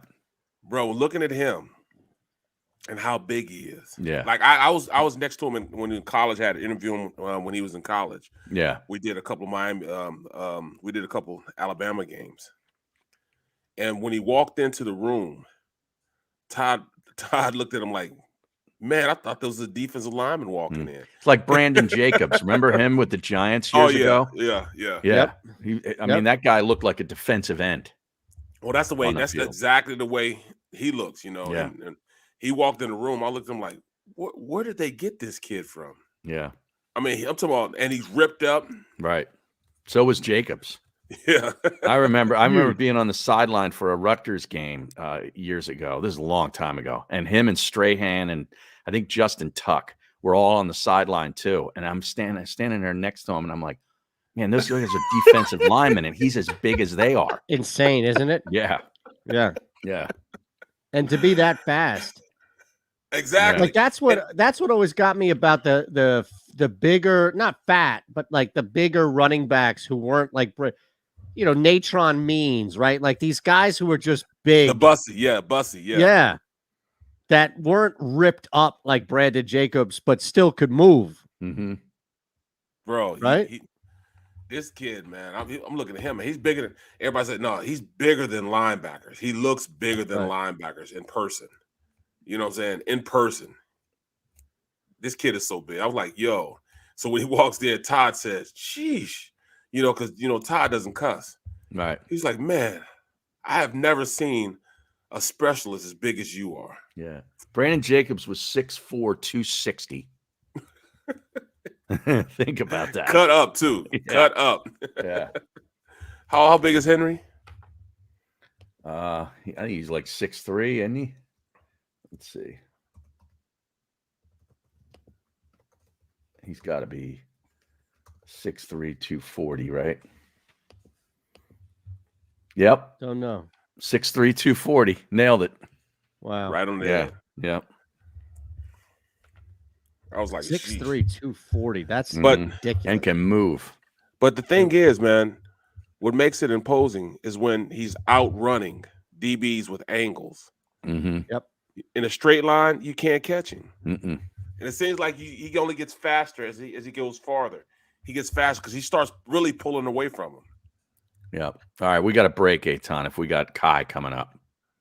Yeah, I was trying to see what was going on there. All right, we're back in 3. Hopefully we'll track Kai down in a matter of minutes. Coming up, it's the middle.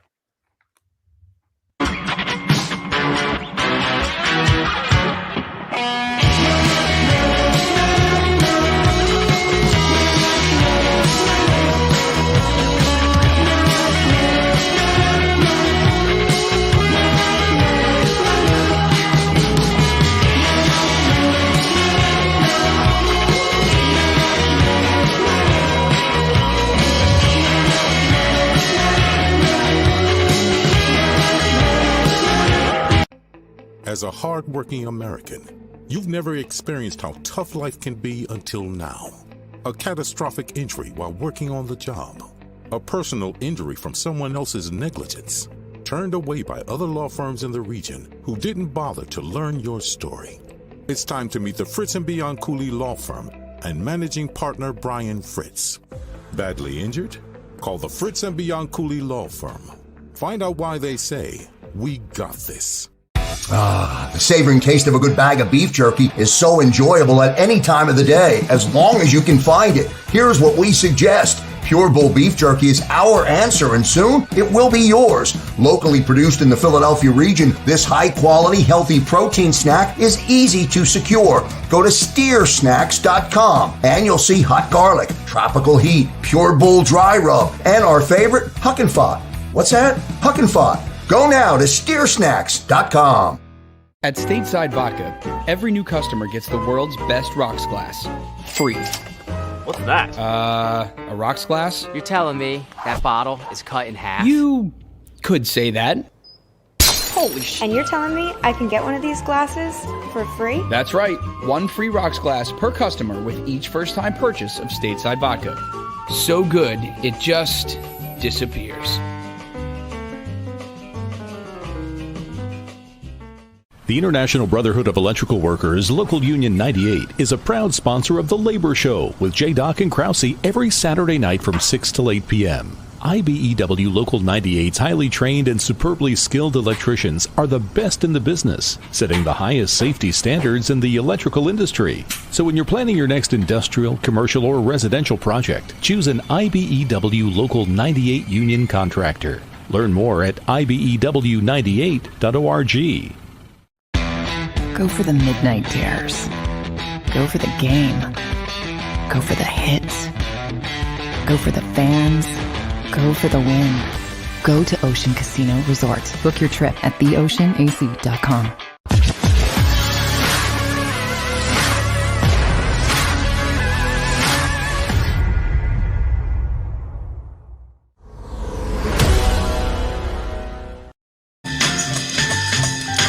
All right. Let's get right to it here. And we are joined by Kai Carlin at Kai_Carlin. Looks like fresh off of Sixers practice media availability. We read your tweet regarding what guys were saying with this meeting here in Ben Simmons. And how you doing? Are you okay? Are you prepared mentally, physically for this interview, Kai, at the very least?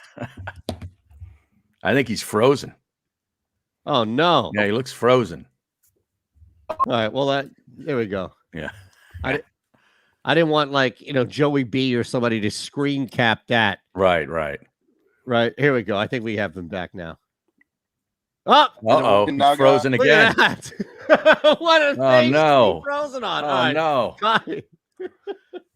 Maybe it's us. Yeah, maybe.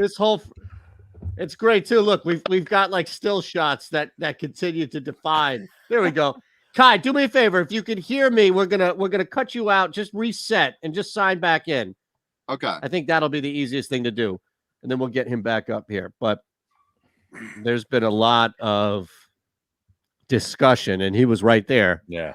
At practice, so we want to make sure that we get the latest from him. Ooh, man. So it looked like he was in his vehicle at the practice facility, huh? Yeah, I think he just got out, and he's doing us a favor. Right. You know, I don't know what you think this is here. What? Jeez. What? You know? Yeah. Sound like you were complaining. No, I'm There not we go, complaining. Kai. Jeez. You can hear us now? There he is. There we go. What do you say there, brother? Is it working loud now? And clear? Yep. Cool. All right. How are you, first and foremost? I'm good. I just got back from New Orleans for first time down there, you know, before the opener. It was my first time in New Orleans. Cool city. Now I'm back here covering another exciting day of Ben Simmons coverage. Wow. How about those fans the other night yelling, "Where's Ben Simmons?" I thought it was strange because the fact that the Pelicans had so much success scoring from the perimeter guys, wouldn't they not want Ben Simmons out there? Because Simmons is obviously an elite perimeter defender. Like, I'm confused. Like, you guys don't want Ben Simmons out there. I promise you that. So what are you thinking, man? I'm under the notion that when we look at Ben Simmons and as we go forward, he's going to have to play in order for the stock to come up, in order for this GM to work his magic. And I think that's the only way that they can do that is if he plays. Yeah, I agree with you wholeheartedly 100%. Like, the only way you were going to get any type of value back for Ben is he's got to go out there and play and improve his value. It's that simple. Now, I think there was a report back in, I want to say September, that said Simmons said it's not his job to boost his trade value. Well, Ben, it actually is. Mm-hmm. It actually is. It is your job to boost your trade value. You know what I'm saying? Like, how are teams going to take you seriously? I will say this.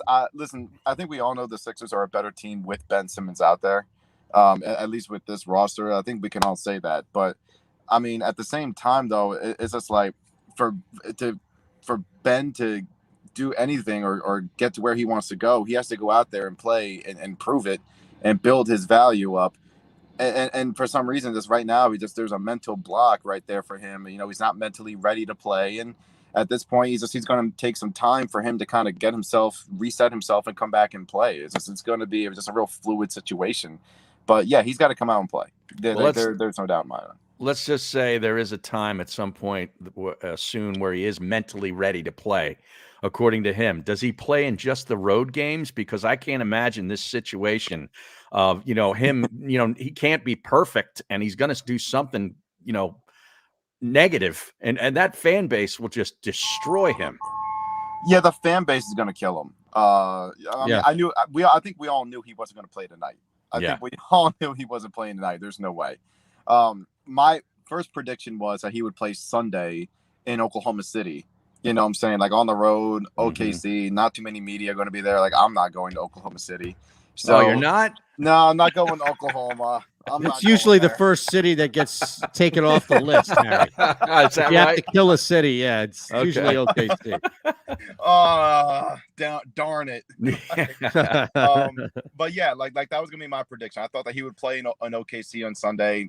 Obviously, that's probably not going to be the case now. He wants more time. So, I don't know, Harry. Like, I don't know, man. Like, he could play in the games against, I don't know, Minnesota or something like that, but it's going to be hard for him to play in this city, though, and deal with the fan base here after everything that's happened. So it'll be interesting to see.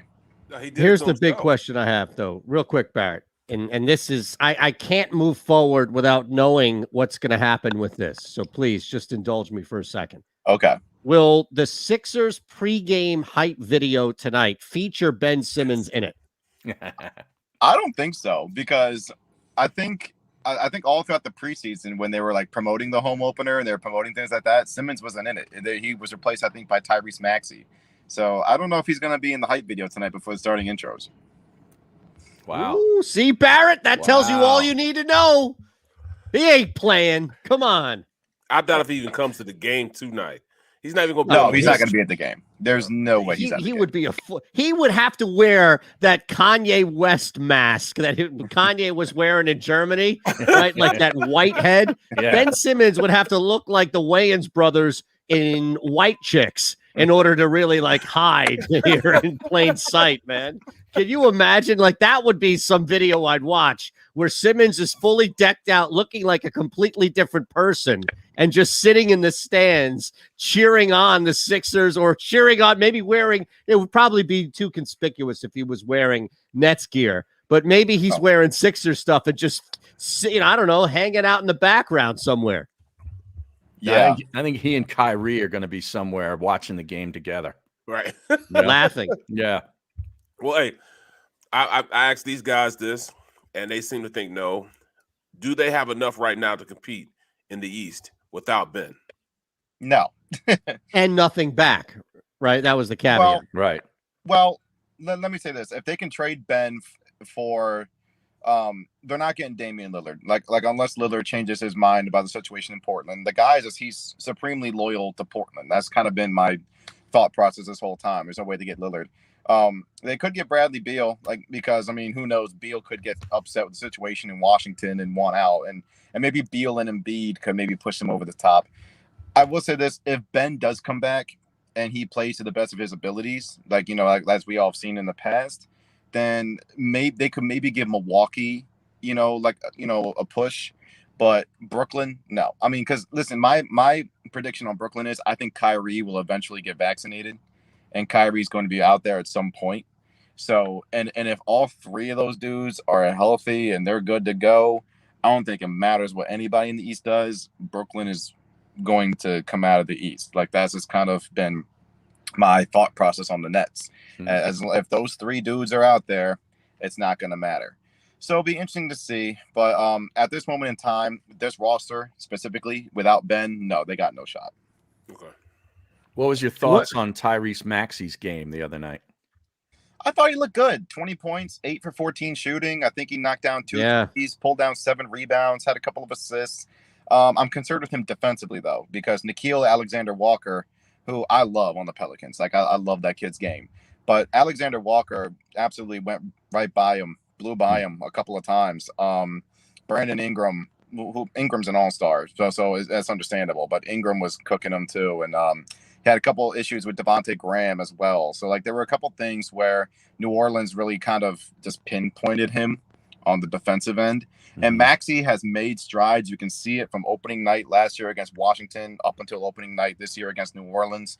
He's doing a much better job defensively, but he will be hunted on that end until he really makes huge strides on that end. I like the fact that, when you go ahead. No, go ahead. I like the fact, that they've moved on and pressed on from him. But, I mean, even if he does play, when did you think the likelihood of him, even entertaining any offers, for Ben comes out? Because right now I can't see anybody wanting to have anything to do with him. Yeah, I mean, listen, the trade market is not what Daryl Morey wants. Obviously he said that yesterday when he had his radio interview with 97.5. It's just Morey understands that Ben is a difference maker. He's an elite defender. He's an elite playmaker. He does a lot of things out on the floor. Unfortunately, the one thing he can't do is a really huge thing. But, I mean, Simmons is still a top 30 player at the end of the day. So you're not going to just trade that guy for a couple of role players. You're going to trade him for a guy of similar value. So Morey's is going to dig in with this. They've got him under contract for 4 years. You know what I'm saying? So it's not like he's a upcoming free agent or something and they have to make a move now. No, they've got him under contract for 4 years. He is obligated at some point to play basketball for the Philadelphia 76ers. And until then, until they find a trade that Morey likes, they're going to do everything in their power to get Simmons back out there on that floor in a Sixers uniform and go from there. So, the market's not good right now. Here's the thing, though. Joel Embiid is not LeBron James. He's not Kevin Durant even. He's not guys that have a wide open window. And I understand, and I've been in favor and support of how Morey's been handling this to the extent of how he's been handling this, Kai. But this is such a unique situation that I wonder where that drop dead date is in Morey's mind, where it's like, okay, at some point, continuing to hold on to Simmons and ruining this year is destroying or damaging the window we have with Embiid, whereas I may not get the superstar I want back, but I'm not getting a role player either. Is that this year? Is that the end of this year in the offseason? Is that the start of next year? Me personally, I would hope that it's today, but that ain't happening. Yeah, that's a good point, Eytan. I mean, listen, Joel's window is not as large as say a LeBron James and a Kevin Durant and a Steph Curry or something like that. Joel is a big man. He's a big dude, and he has suffered a lot of injuries. Even at shoot around today, his right knee was wrapped up tight, and he's questionable tonight with right knee soreness. So, I mean, Joel has dealt with so many injuries in his career that his window of opportunity is not very big. So yeah, if you're Daryl Morey, like that is the big question, right? Like, how long do you wait and not waste Joel's prime to go win a championship right now? Like, it's a tough question to answer. So if I understood you correctly a few minutes ago, Kai, you think there is an outside shot that they could get a Bradley Beal kind of guy? There's an outside shot, Harry, but I mean, just like Lillard, Bradley Beal is pretty loyal to the Washington Wizards franchise for whatever reason, because it's the Wizards. Like I mean, what have the Wizards done? Right. But listen, Beal loves Washington. He loves the DC area. He loves playing for the Wizards. He did express some frustration in the offseason, as did Lillard. But unless one of those guys comes out and requests a trade, like the way Simmons has here in Philly, I can't see it happening, but there is an outside shot just because both of those guys have expressed frustrations in the past. At this point, you're just kind of waiting for one of them to just be like, you know what, I've had it. Get me out. Right. Well, in saying that, is Ben in his camp, saying the right things right now? I mean, is it camp being like, all right, we got to look at this. We understand where we're at. We have to go forward and play. Mental issues aside, bro, you got to make it happen. I mean, is anybody telling him of being a friend instead of just being somebody that's coddling him? I mean, who's letting him know that what he's doing is not working? My guess probably Joel, just because Joel's comments after Ben was tossed out of practice on Tuesday, we're not babysitters. Like we're here to win basketball games. So, when you're ready, come back. Until then, go away. So I feel like if there is anybody in Ben's inner circle, whether it be on the team, in his camp, whoever, my guess is Joel's the one who's like, dude, like, get out here and just play. Maybe because, I mean, Joel's acknowledged in the past.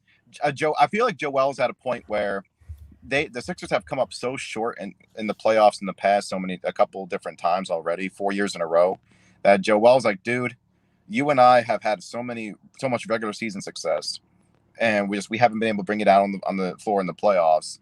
I just want to win. I don't care whose team it is, mine, yours. I don't care.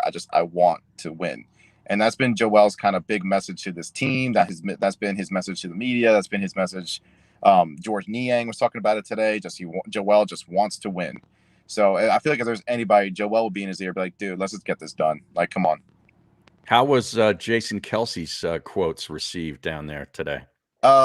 Kelsey's quotes actually weren't discussed today, but I mean, probably. I mean, I just from a guess, I'm sure they all agreed with Jason Kelsey because I mean, look, listen. The way I see it is this, man. I just moved to Philly in November, so I moved from South Jersey, right? But I've lived in this area for a pretty long time. I understand what Philly fans want.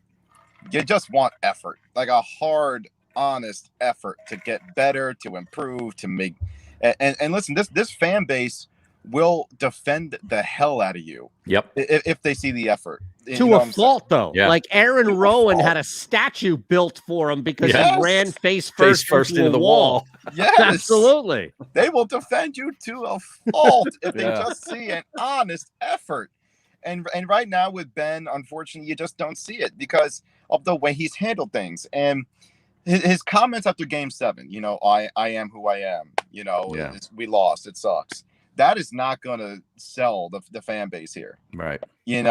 So, I mean, at that point, you lose the fan base. For Ben to come back, he's going to have to work extremely hard just to get them back on his side even a little bit. What's up with Embiid? Is he going to miss tonight's game? Are we going to see a low? We know he's not, and I joke in asking that, but the fact that he's banged up already, Kai, come on. I know. He took a fall in New Orleans the other night, and he started rubbing his knee a little bit, and I was like, oh God, it's opening night. We're 4 minutes into the year. Right. Like what? I fell in New Orleans once though. I mean, it happens down there. I totally understand that. Yeah. Totally understand that. But I don't know. I mean, he had his knee wrapped up today. He looked like he went through shoot around this morning. I'd be shocked if he doesn't play tonight. It's the home opener. It's the Brooklyn Nets. It's not like they're playing some team like the Detroit Pistons or something. You know, they're playing Brooklyn, and it's a big matchup. So I'd be shocked if he doesn't play tonight. I'm with it. Hey, man. Yep. I think he gets 25 minutes tonight. And the thing is, the Nets don't have anybody that can defend him. Like Brooklyn, and that's gonna be Philly's one advantage. Like if they do match up with the Nets in the playoffs, it's the fact that the Nets don't have any big man to match up with him. Like Joel Embiid will look at Blake Griffin, LaMarcus Aldridge, Paul Millsap, and Nicholas Claxton, and take them to school and eat their lunch while he's doing it. None of those guys can defend Joel effectively. So, like, there were a couple times in the preseason game even that Kevin Durant was matched up on him because just the Nets don't have anybody to really do it. So that is going to be the one advantage Philly has. So Joel can easily get like 20 points in like 25 minutes or so, maybe 24 points because just he's that good and Brooklyn doesn't have anybody to match up with him. And then at that point, you have to rely on guys like Seth Curry. You got to hope Danny Green can knock down a couple of threes after he had a pretty bad opening night performance, but he's a veteran. I'm not worried about Danny Green. He'll bounce back. He's fine. I thought Tobias Harris looked good the other night. Furkan Korkmaz obviously stole the show. I mean, Korkmaz all of a sudden, went into hyper mode and started knocking down shots. I think George Niang is going to be another good addition for the squad. Like a lot of people aren't talking a lot about George Niang. And listen, Andre Drummond was great as well, but George Niang is going to be a very good addition to this team. Just as a veteran, a guy can knock down threes, handle the ball, play defense. And George Niang is going to be a good one. Big fan of his at Iowa State years ago, man. I like that player. Yeah. Why do you think they're 3-point dogs at home? Just because of Simmons? Because it's Brooklyn. Because it's but they didn't look good against. I mean, they looked bad. And I granted, Milwaukee are the champs. I understand that, but Bucks had 5 guys with 20+ points, at least 4. Sure, like Giannis doing whatever he wants against the Nets. Isn't that akin to Joel doing whatever he wants against the Knicks or Nets? Pardon me. Sure, but they got Kevin Durant and James Harden, so they're going to have the 2 best players in this game tonight. So, I mean, I can understand that. I think. Okay. I mean, I think the Sixers can squeak out a win tonight, but I mean, I think it'd be 50-50. It's not like I'm like, oh, the Sixers are winning tonight. Like, no, I think it's like 50-50, especially when you consider that Brooklyn did lose the other night. Brooklyn's going to want to come out and, try to get their first win of the year and bounce back from, it was a pretty poor effort in Milwaukee the other night in terms of defense. So I can see it. Okay. I'm just curious. Wasn't fighting. Just curious. That's all. I got you. So who gets traded first, Deshaun Watson or Ben Simmons? Oh, that's a Deshaun Watson. Now Watson only has 2 weeks left, I think. Yeah, he's got trade to make this deal. Yeah. I think you have to say Deshaun just because there's only 2 weeks left. Like the Sixers will have more time. But actually, let me ask you this, Eytan. What do you think of Deshaun Watson possibly going to the Dolphins? I think that's a lock. Yeah. I think he wants to play there. Yep. And he's one of the few people in that league that has the power to dictate where he wants to go. And it hasn't been shot down like him allegedly not wanting to play here in Philadelphia. Like there are no reports about that. It gets him out of Houston and it gets him on a team that has a coach. I think people, and Barrett can speak to this, I think people respect in the league. And that's a big thing, is that they respect Flores. And that's probably a big difference here. To be completely honest with you. Yeah, and there's a highly regarded masseuse community down in Miami, too. Well, so that's going to figure into this. I mean, they're very highly rated. Oh, God. Yeah. Oh, God. You don't think he's just leaving that in Houston, do you? I just don't know what other first round picks do they have to get him? How many first round picks do they have? Well, the Eagles have their first round pick this year. Exactly, but do they have any other ones? I mean, I'm trying to figure out what trade do they have that's going to garner him going to Houston. That's the only thing I've been talking about. First rounders, like next year's draft, or maybe their second rounder next this year. 3 years. Yeah, because you're talking about not this year, but we're talking about 2003, 2004. Mm-hmm. That's a lot of futures for a team that wants to win now. I mean, they got to build, but they can't build if they don't have those picks now.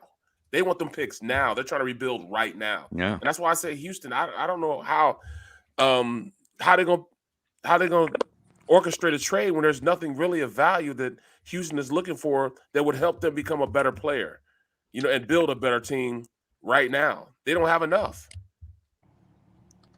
We have their first round pick. Right. We have it. So how many other first rounders do they have? Just Howie sitting back, just going. That's crazy. Right. That's what I'm saying. Right. I'll be honest with you guys. I'm a Detroit Lions fan. Oh, I'm sorry. Yeah. My apologies, sir. Yeah. So I'm actually very jealous of that you guys get to talk about the Eagles and things like that because the Lions are a lost cause. Do you know Alfie from Abington? Because he's a Detroit Lions fan that has been following this show for many years. He's the only other Lions fan. Right. That's what I'm saying. We need to hook you guys up. Well, it's like when somebody says, "Yeah, I'm from Little Rock," and you're like, "Oh yeah, you know Johnny." Come on. Well, I'm from Michigan originally. Oh, okay. What part of Michigan? Big state, Harry. Yeah. What part of Michigan? I grew up in Garden City. It's about half an hour west of Detroit. I know it is. Yeah, I was in Auburn Hills. I played there 2 years. I was in Auburn Hills. Oh, for 2 years. Barrett played for the Lions. Yeah, for Did 2 you, years. Barrett? Yeah. My apologies. Yeah. Barrett was we were actually pretty no. Don't say my apologies. You should be upset at Barrett. Barrett, I don't know if single-handedly or not, but Barrett was responsible, or at least part of the offensive line that was responsible for driving Barry Sanders into retirement. Right. Barrett was coming in while Barry was going out. It's amazing. Barrett did it for you. You bringing him in here? Oh, I'm out of here, bro. That was it. That was it. Barrett got like a Super Nintendo. He didn't even get like a watch or anything. Barrett was like, "Here, man, maybe your kids can play with this." I was also responsible later. I was also responsible for my last year being there and making the coach quit. The coach actually said, "You know what? I'm out of here, bro. I'm out of here. You got him here. I'm out of here, bro." Oh, that's terrible. Wow, that's terrible. Wow. Love it. Kai, we appreciate you, brother. Anything? Yeah, really, man. We love having you on, and we'll chat soon, please. Absolutely. Thanks, bro. Appreciate you, man. Absolutely. Eytan, Harry, Barrett, you guys have a great day. I'll talk to you guys later. You too, bro. Awesome, brother. Appreciate that. And on that note, we're out of here. We appreciate you guys hanging with us. Make sure you hit that thumbs up button and subscribe to the JAKIB Media YouTube page. Eagles, I'm on Eagles +3. Eagles all around. I'm taking the Raiders. Are you really? Yeah. Wow, I'm surprised. We have a mutual friend who's on the Eagles, Harry. I'm surprised. What's that? We have a mutual friend who's on the Eagles. He doesn't win all the time. No. I said that about Bridgewater last night on Props and Locks. He's 38-16 and 1 against the spread. I say he don't cover all the time. Teddy may cover, but he doesn't cover all the time. All right, we're out of here on that note. See you.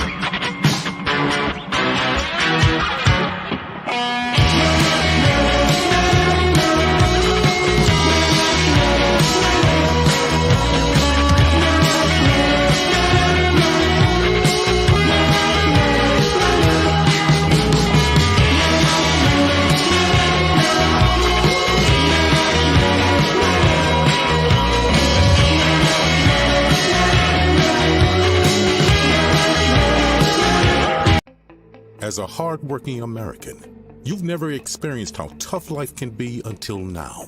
A catastrophic injury while working on the job. A personal injury from someone else's negligence. Turned away by other law firms in the region who didn't bother to learn your story. It's time to meet the Fritz & Bianculli Law Firm and managing partner Brian Fritz. Badly injured?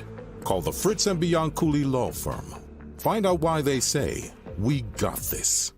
The savoring taste of a good bag of beef jerky is so enjoyable at any time of the day, as long as you can find it. Here's what we suggest. Pure Bull beef jerky is our answer, and soon it will be yours. Locally produced in the Philadelphia region, this high-quality, healthy protein snack is easy to secure. Go to steersnacks.com, and you'll see hot garlic, tropical heat, Pure Bull dry rub, and our favorite, Huck and Fod. What's that? Huck and Fod. Go now to steersnacks.com. At Stateside Vodka, every new customer gets the world's best rocks glass. Free. What's that? A rocks glass? You're telling me that bottle is cut in half? You could say that. Holy shit. And you're telling me I can get one of these glasses for free? That's right. One free rocks glass per customer with each first-time purchase of Stateside Vodka. So good, it just disappears. The International Brotherhood of Electrical Workers, Local Union 98, is a proud sponsor of The Labor Show with J. and Krause every Saturday night from 6 to 8 p.m. IBEW Local 98's highly trained and superbly skilled electricians are the best in the business, setting the highest safety standards in the electrical industry. So when you're planning your next industrial, commercial, or residential project, choose an IBEW Local 98 union contractor. Learn more at IBEW98.org. Go for the midnight dares. Go for the game. Go for the hits. Go for the fans. Go for the win. Go to Ocean Casino Resort. Book your trip at theoceanac.com.